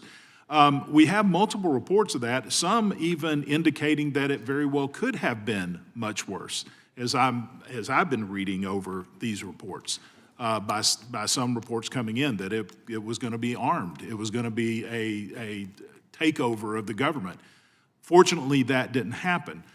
But it's beyond question that the FBI, through these reports, knew that there was going to be violence at the Capitol. However, we have been unable to find any evidence that that information was transferred from the FBI formally to anyone else, including the U.S. Capitol Police and the U.S. Capitol Police Intelligence Division. We're still looking at that.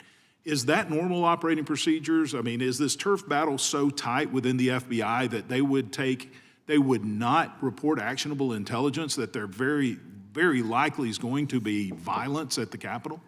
I think what you found here was a communication failure. They downplayed the information. They probably saw that it wasn't actionable or it came from sources of questionable reliability. So they downgraded the veracity of the information, chose not to disseminate some of it to the partners and let them make their own decisions. In my opinion, it was a bad judgment call inside the Bureau not to have that pre-event call, share that information with them, let the partners make their own decisions and combine it with information that they may have developed separately. So I would say it was an intelligence shortfall. It was clear the intelligence was there because even the Metropolitan DC, their own emergency management department, ordered hospitals to double their blood supply just based on their intelligence of what was coming in. So, you know, that we would not be able to use these agencies to work together to make sure that we weren't caught flat-footed as we were on January 6th. One other question I have about the cast.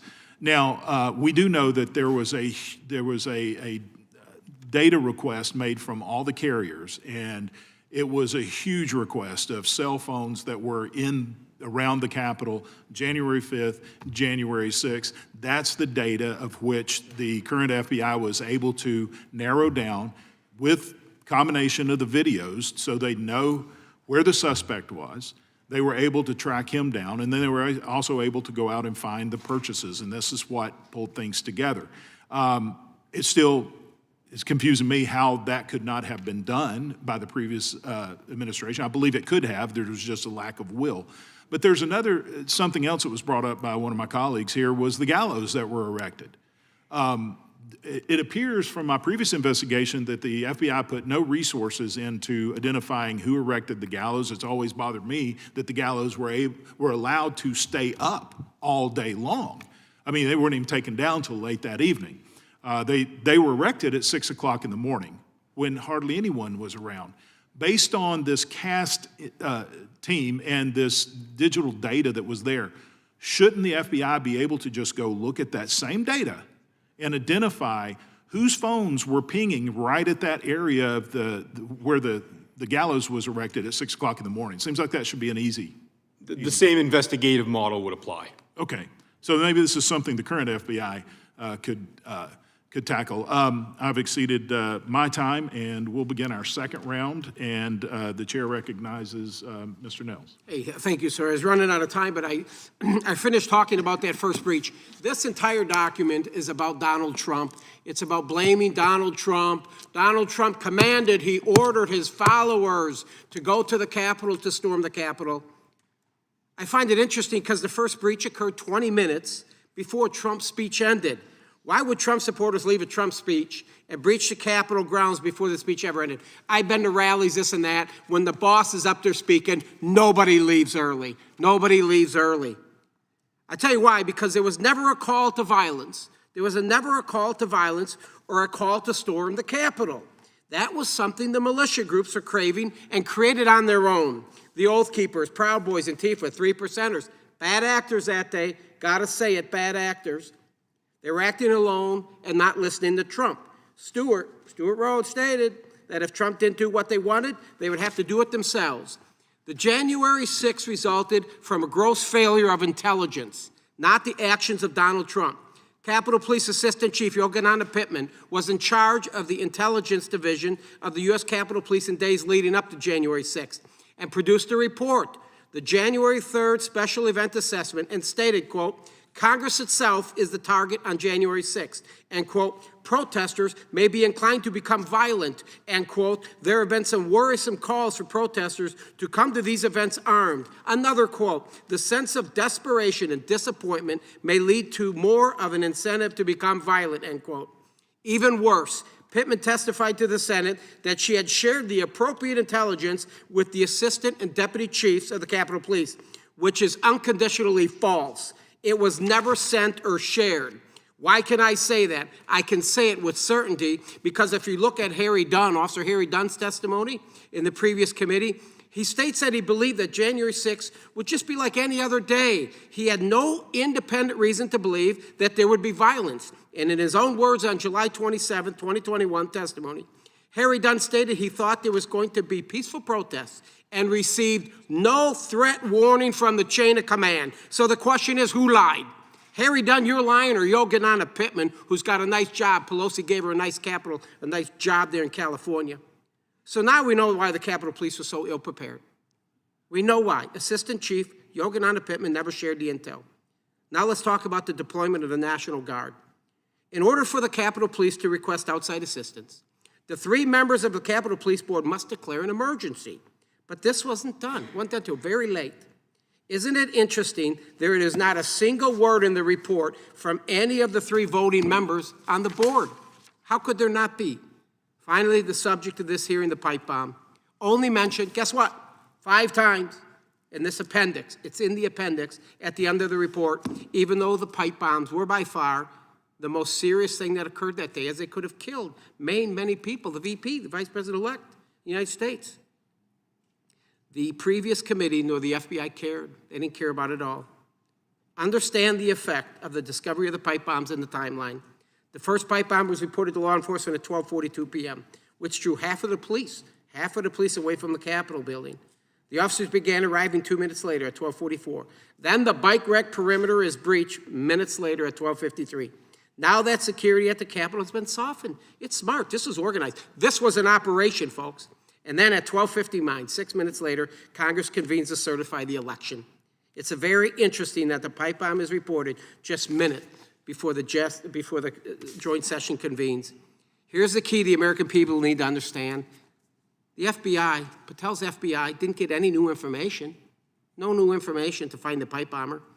They had all the evidence to identify him and had been in possession of Christopher Wray's FBI for the entire Biden administration. It's extremely bizarre, folks.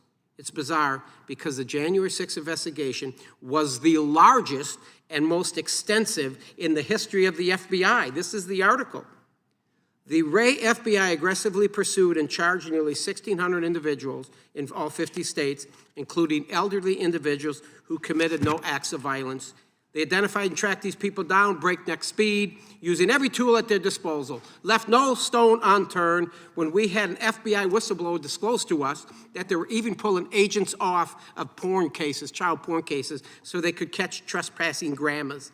But for the pipe bomber, there was comparatively no effort to find this person. I ask unanimous consent to enter into the record of today's hearing the CNN article titled "Biggest Investigation in FBI History Still Has Merrick Garland in the Hot Seat." Without objection. And I'd also like to enter into the record, this is good, to help my colleague from Texas on the other side that talked about impeachments. November 6, 2024, Trump is elected, the Los Angeles Times, Trump is elected the 47th president, soundly defeating Harris to retake the White House. This is a beautiful one Without here. objection. Everybody read it. I yield back. The gentleman yields. The gentleman from Maryland, Mr. Raskin, is recognized. Thank you, Mr. Chairman. Thank you, Mr. Chairman. So it looks like a new conspiracy theory is born. Originally, the pipe bomber was supposed to be an anti-Trump person, which is why the name wasn't revealed. Then that's out the window when it turns out it's a pro-Trump election denier.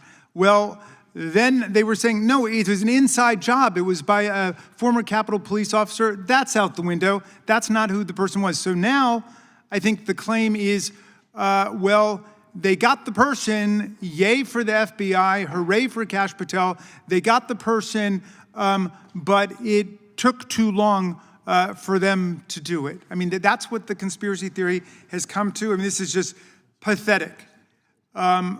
Look, let's start with this. They tried to blame January 6th on Antifa on January 6th.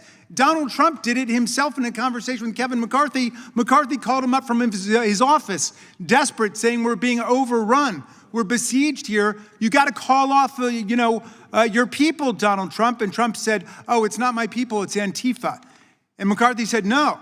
Effectively, he said, no, I'm paraphrasing here.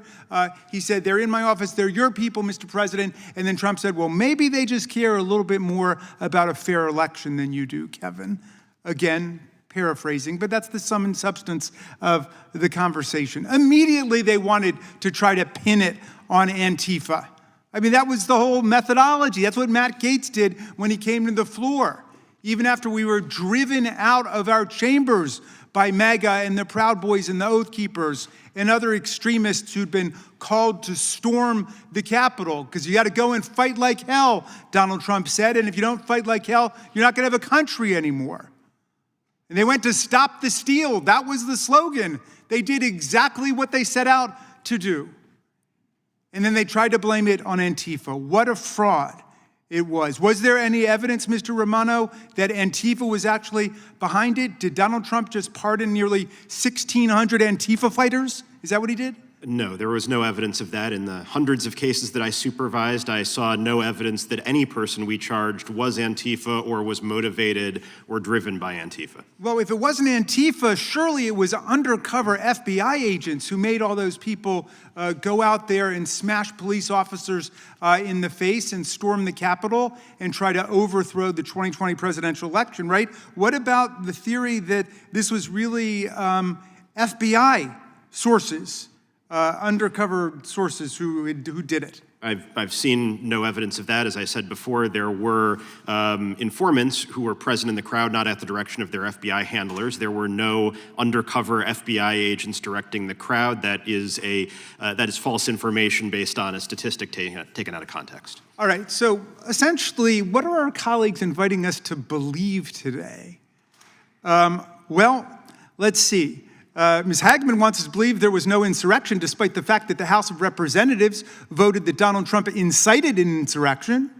But she wants us to believe it didn't happen, despite the fact that you can find calls replete throughout the crowd and throughout the extremist groups calling for an overthrow of the government, calling for the assassination of Mike Pence and Nancy Pelosi, calling for the killing of members of Congress. But no, that didn't happen. So they want us to believe that Trump and Giuliani and Sidney Powell and their associates didn't lie by claiming the elections were stolen. In other words, they want us to believe the original lie that set America off on this path of chaos and division. They want us to believe that Donald Trump actually won the 2020 presidential election, which he lost by more than 7 million votes, 306 to 232 in the Electoral College, with more than 60 federal and state court decisions, including by 8 judges nominated to the bench by Donald Trump, rejecting and repudiating every claim of electoral fraud and corruption that Trump and his forces put forward in court, and they want to go back to it. They want us to believe that January 6th was provoked by the FBI. Even Director Patel said that was false. Even Patel rejects that one.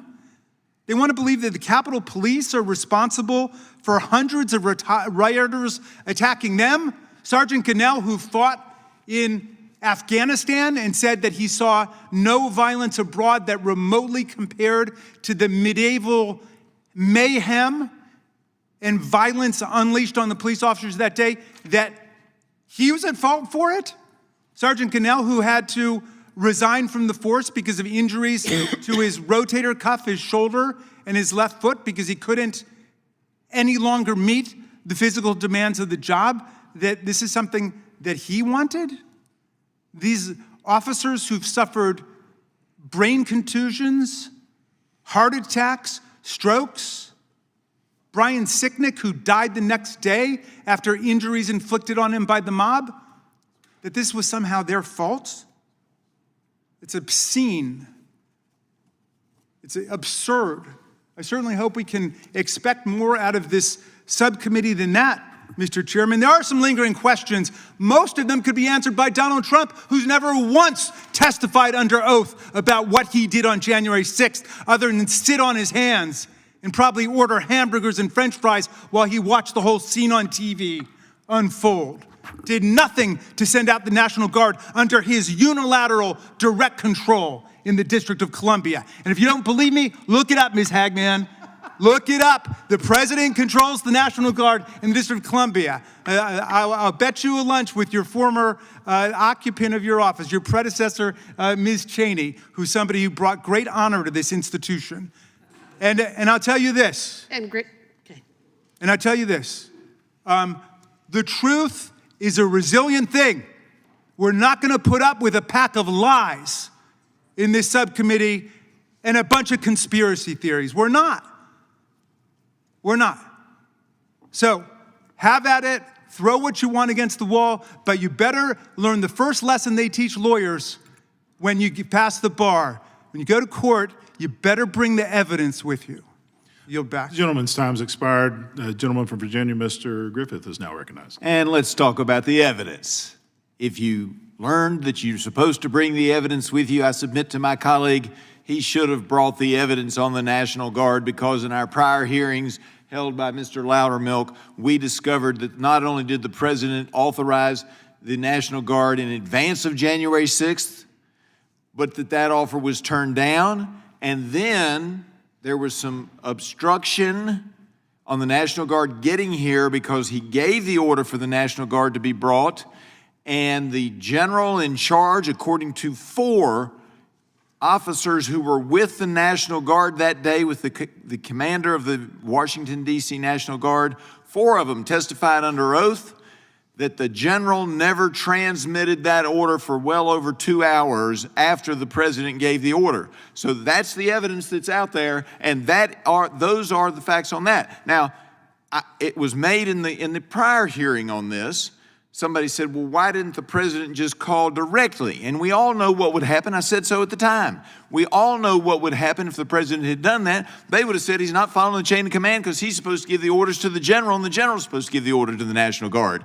But there was a failure there as well. Now, that's not what we're here about today. We're here about the pipe bombing. And let me say this to my colleague on the other side of the aisle. It took too long to capture the pipe bomber. It took too long. He threw that in his litany of conspiracies. He says it's now a conspiracy, that it took too long to find the pipe bomber. I'm telling you, my friend, it took too long. That's not a conspiracy. That is the evidence and the facts. It took too long to find this individual, and there was sloppy work at the FBI. Now, I'm concerned about our safety because there's sloppy work all around on this thing, and I don't understand why.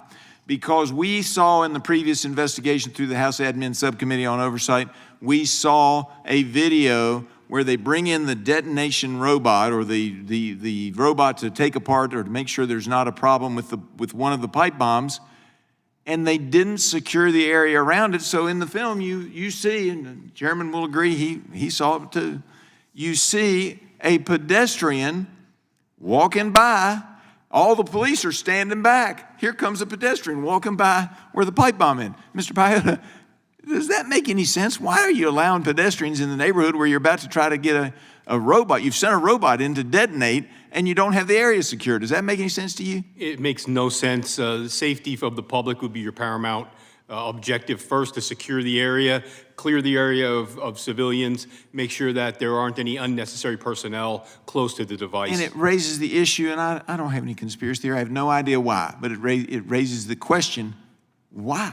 And maybe it was just sloppy work. I think you're looking at adrenaline, bad training, ineptitude. All right. If you can do it quickly, because I only got a minute and 50 seconds left because I got wound up about the National Guard.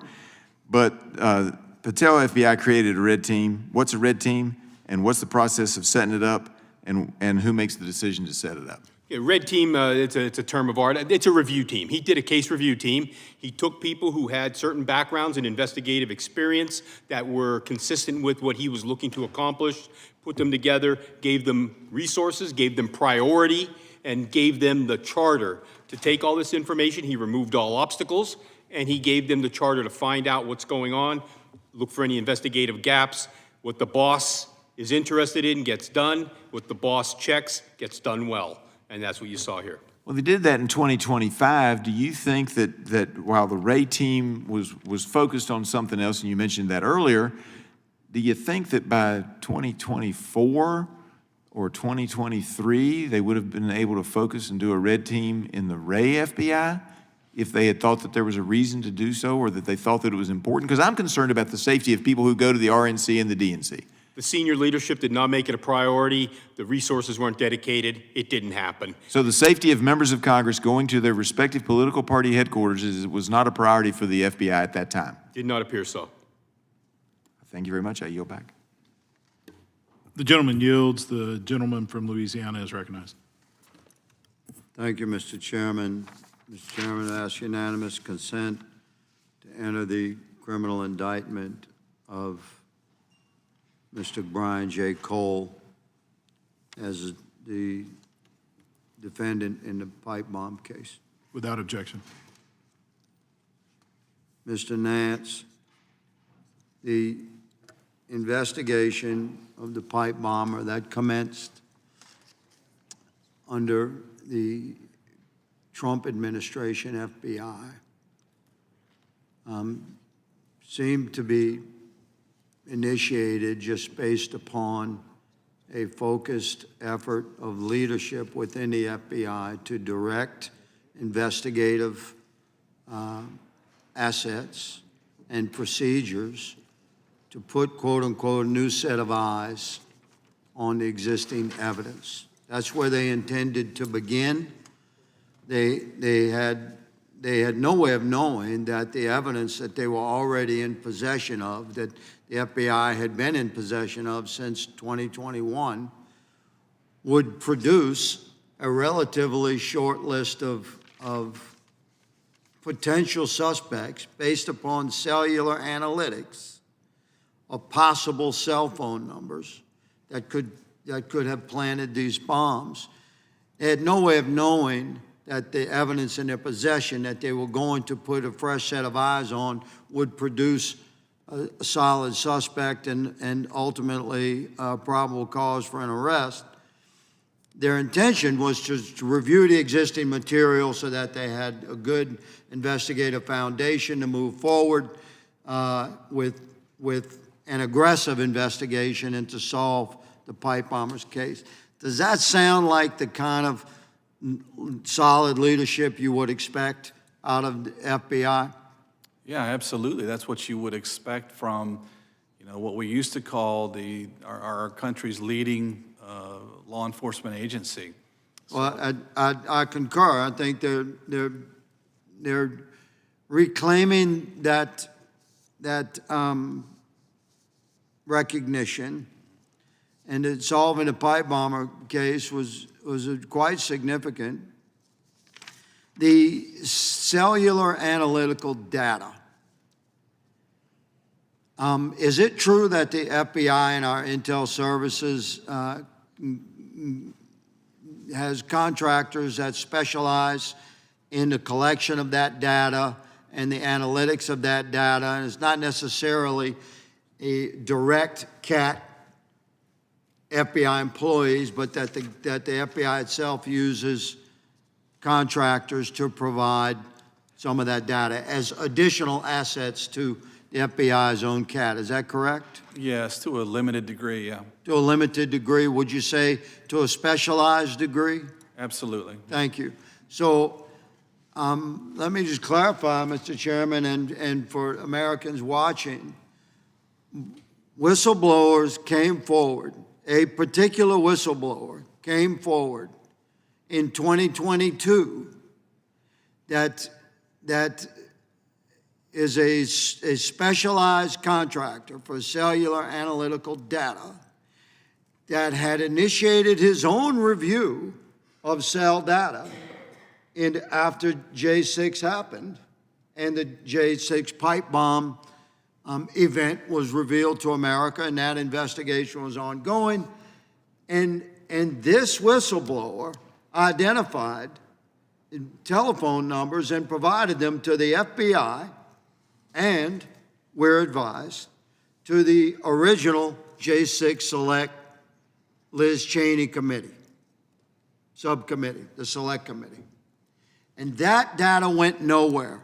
I ask again, Mr. Nantz, Mr. Speciale, good sir, Mr. Piehota, how is it possible that the FBI could be that inept? Would you say that it's reasonable to suspect that there was a purposeful intent to ignore the evidence that they were in possession of? Or is it more likely that the FBI was that inept? Mr. Nantz. I think it's a matter of narrative. I think the controlling narrative at the time was that the threat to the American people was coming from the RMVE threat, the white supremacist threat. That was the constant. Well, how would they know without analyzing the data if it wasn't a mega Republican? How would they know? Because that's how they identified alleged white supremacist domestic terrorists. If you were a MAGA guy, a MAGA American, you were in that category. So how would they know it was not a MAGA guy unless they had analyzed the data? Well, it's possible that they knew that Cole perhaps in late 2021, was a black male individual from Woodbridge, Virginia, that did not fit that narrative. You agree that that's possible? It is possible, yeah. Mr. Chairman, I find that to be a reasonable and disturbing suspicion. And to my friend and colleague, the ranking member, I would suggest it's not a conspiracy theory, but it turns out to be true. So we shall see. The gentleman yields. Mr. Raskin's recognized for a UC. Thank you very much. I've got several UC requests, Mr. Chairman. Number one is Defense Secretary Christopher Miller, Trump gave no order to prepare troops before January 6th. Associated Press fact check. Pelosi did not block the National Guard from the Capitol on J6th. That's July 23rd, 2021. This is the decision of the United States District Court for the District of Columbia in RNC versus Nancy Pelosi, rejecting all of the claims of procedural irregularities in the January 6th committee that were voiced by the gentleman from Texas. Yahoo.com, Trump forgets he was president during Capitol riot, blames the Biden FBI for placing agents in the crowd in the dead of night on January 6th. And then finally, just two others. This is the staff report that we did on the minority side, Mr. Chairman. 1 year later, assessing the public safety implications of President Trump's mass pardons of 1,600 January 6 rioters and insurrectionists. And then finally, from Politico.com, Trump may have accidentally pardoned the January 6 pipe bomber. Without objection, the chair now recognizes the gentlelady from Wyoming. The ranking member indicated that the first lesson that you teach lawyers is you better bring the evidence with you.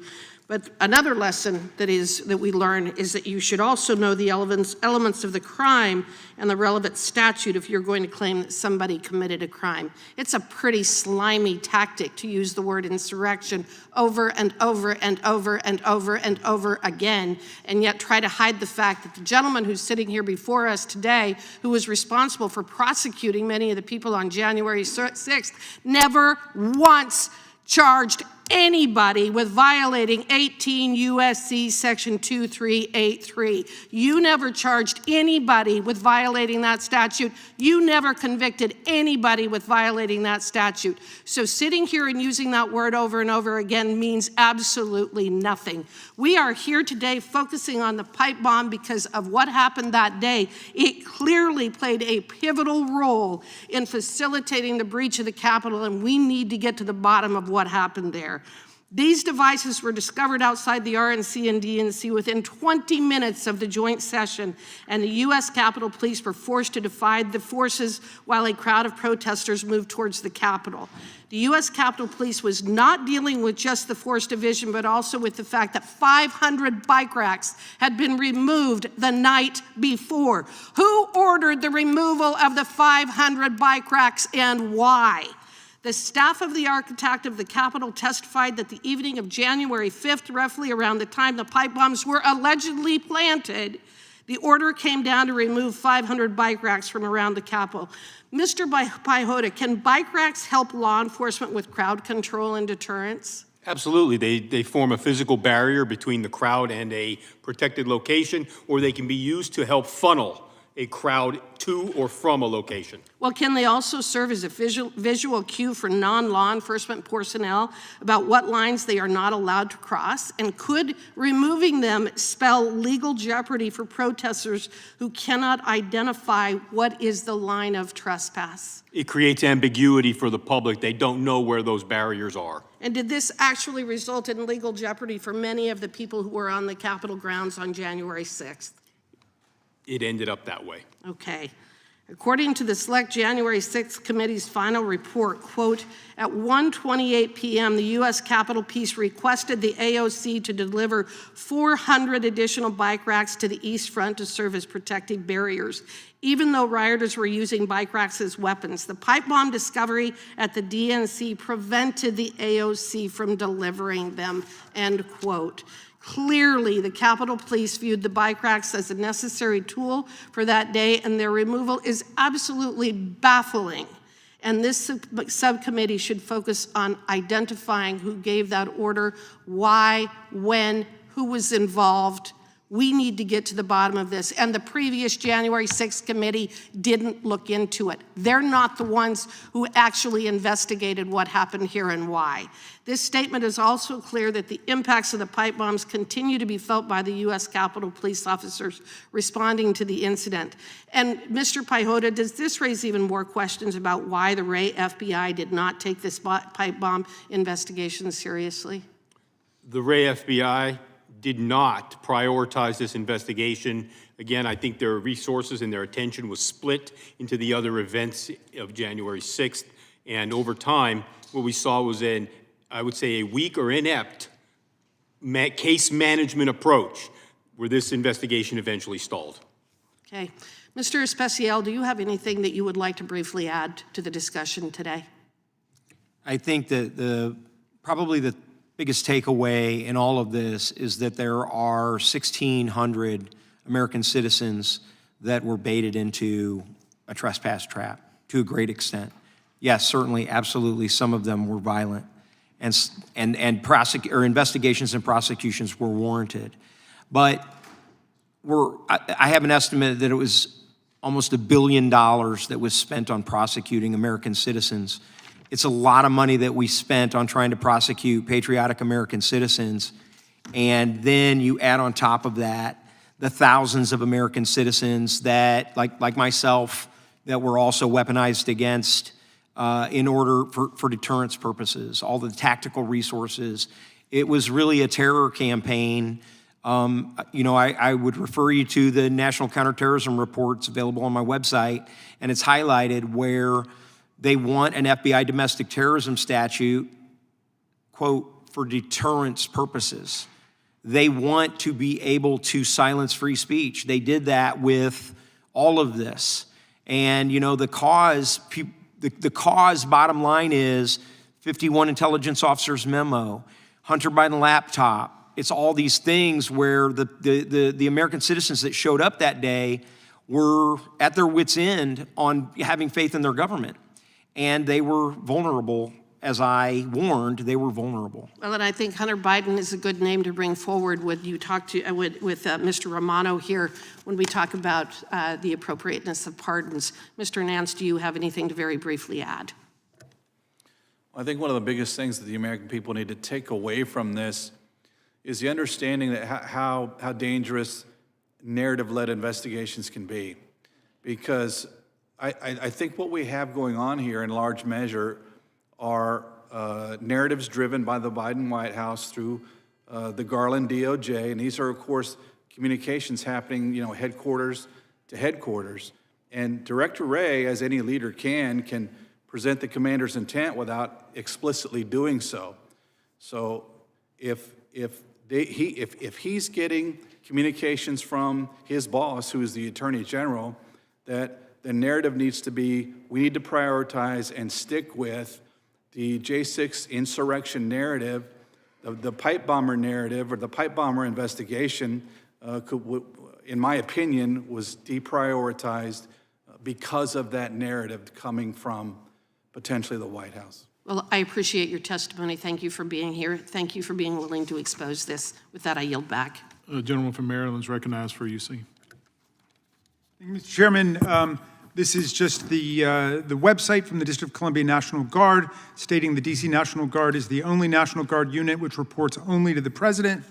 And then I'd like to submit for the record also under UC 18 U.S. Code 2384, defining conspiracy to overthrow, put down, or destroy by force the government of the United States, or oppose by force the authority thereof, or by force to prevent, hinder, or delay the execution of any law of the United States as seditious conspiracy, which is synonymous with insurrection. Without objection. I now recognize myself for the final few moments of questioning. Mr.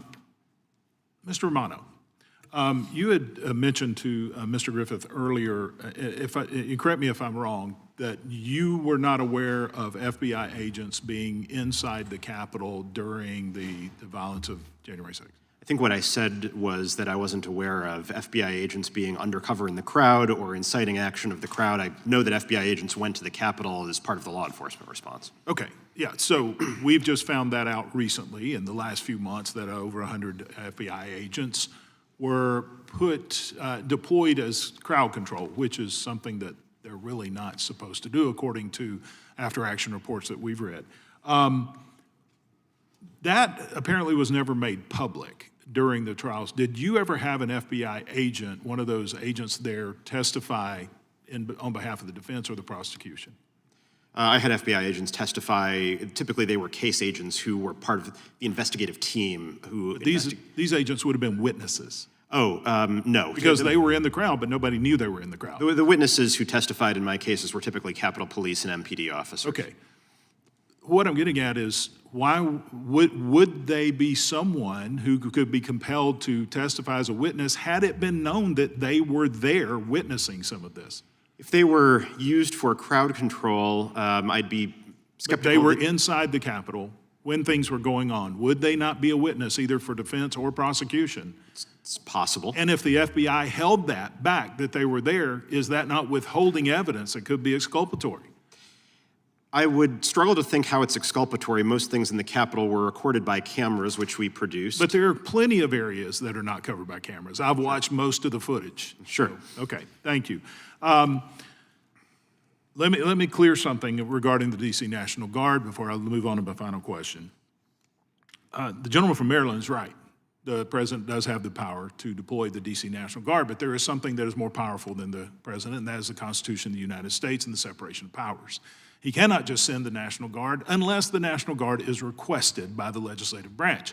There were multiple requests made by the former chief of police for National Guard before the request to call them was given, and that was only after shots were fired in the Capitol. That request was made to the Department of Defense in the 1 o'clock hour on January 6th. However, the DC National Guard was not deployed. The order was not given to them for more than 3.5 hours after the request was made. On January 3rd, according to General Milley's own testimony, which I have not only his testimony that he gave to the DC National Guard or to the Department of Defense IG, but also in his daily log that we've had for some time. On January 3rd, he reported that President Donald J. Trump told him to have the DC Guard ready to deploy to keep the people safe and what other resources he may need to keep the people safe on January the 6th. That was delegating to the Department of Defense. There was no question that that was done because there were plenty of discussions, which we have the evidence through depositions and transcribed interviews between the officials who were there and the DOD IG. The discussion was whether or not we should go ahead and deploy them. They knew that they had the authority to deploy the DC National Guard. There was a lot of concern over optics. And one of the TIs, one of the DOD officials said, we did not want it to appear that we were participating in an insurrection. If you believe it was an insurrection by holding the DC National Guard back, therefore you participated, right? Because they were there to help. They would have been a huge deterrent had they been there when Chief Son originally requested them. So I just wanted to clear the record on that, and there is evidence to that. Mr. Nantz, is it plausible, given the high-profile nature of this case, that the Biden DOJ influenced how the FBI prioritized the pipe bomber's apprehension? Yeah, I think that's the point that I've been making throughout this proceeding, is that there was a narrative that was being pushed by the Garland DOJ. And, when you have a careerist like Director Wray, individuals like that aren't really motivated to push back on narratives that they disagree with. So I think in large part that's what happened. I think you had a narrative that was being presented by the Attorney General and was communicated to the FBI Director. And I think therefore that led to the deprioritization of the pipe bomb case. Well, thank you for that. There is evidence pointing that Brian Cole Jr. was present in all three of the FBI's most obvious evidentiary buckets: cell phone data, license plate reader data, and financial transactions. Is it plausible that FBI investigators knew Cole's identity as early as February 2021? I think it's not just plausible, I think it's likely. And if you could remind us, what's your experience with the FBI? Well, 20-year veteran with the FBI. I started out in the Miami field office working counterintelligence and moved on to dignitary protection, and then finally as a supervisory special agent over the ground surveillance and aviation assets. So there's been a lot of talk about conspiracy theories and narratives, and quite often they can interconnect, right? To one person is a conspiracy theory, to another could be defined as a narrative. I would submit that there is plenty of narrative that came out of the former Select Committee on January 6th that just is not factual, such as the DC National Guard. In fact, they reported, they took what the DOD IG at the time told them, that the DC National Guard was not ready. However, they were sitting ready at the Armory as early as daybreak, because they have been, they mustered and they were recalled ready to deploy because of Donald Trump's order. The handwriting of a note that the Select Committee attributed to one of the witnesses, which a handwriting analysis clearly defined and identified, and a 9-year-old could look at the handwriting of this note and identify that it was one of the counsels at the White House. There are a number of statements, blatant statements made in the January Select Committee's report that just aren't, they just don't pass the evidentiary test because the evidence is opposite. But it still confounds my wisdom is why was no one on that side interested in the pipe bomb when it was a Democrat Vice President-elect who was within feet of the pipe bomb. And there's basically no reference to that in the report. Before we adjourn, I do want to submit a couple of things for the record. Governor Pritzker's sanctuary, Illinois, released more than 1,700 criminal aliens, including murders, pedophiles, and kidnappers. An article, Sanctuary, New York, released nearly 7,000 criminal illegal aliens, including murders, terrorists, and sexual predators.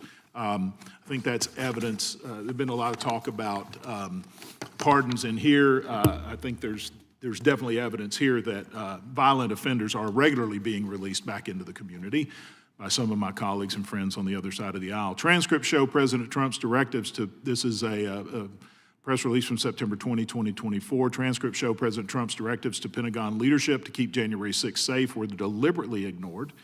And also an article from August 28, 2024, Pelosi admits blame for stupidity in January 6th security failures.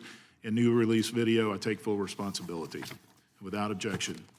This concludes today's hearing. We thank the witnesses for appearing before this select committee. Without objection, all members will have 5 legislative days to submit additional writing and question forms for the witnesses or additional materials for the record. Without objection, this hearing is adjourned.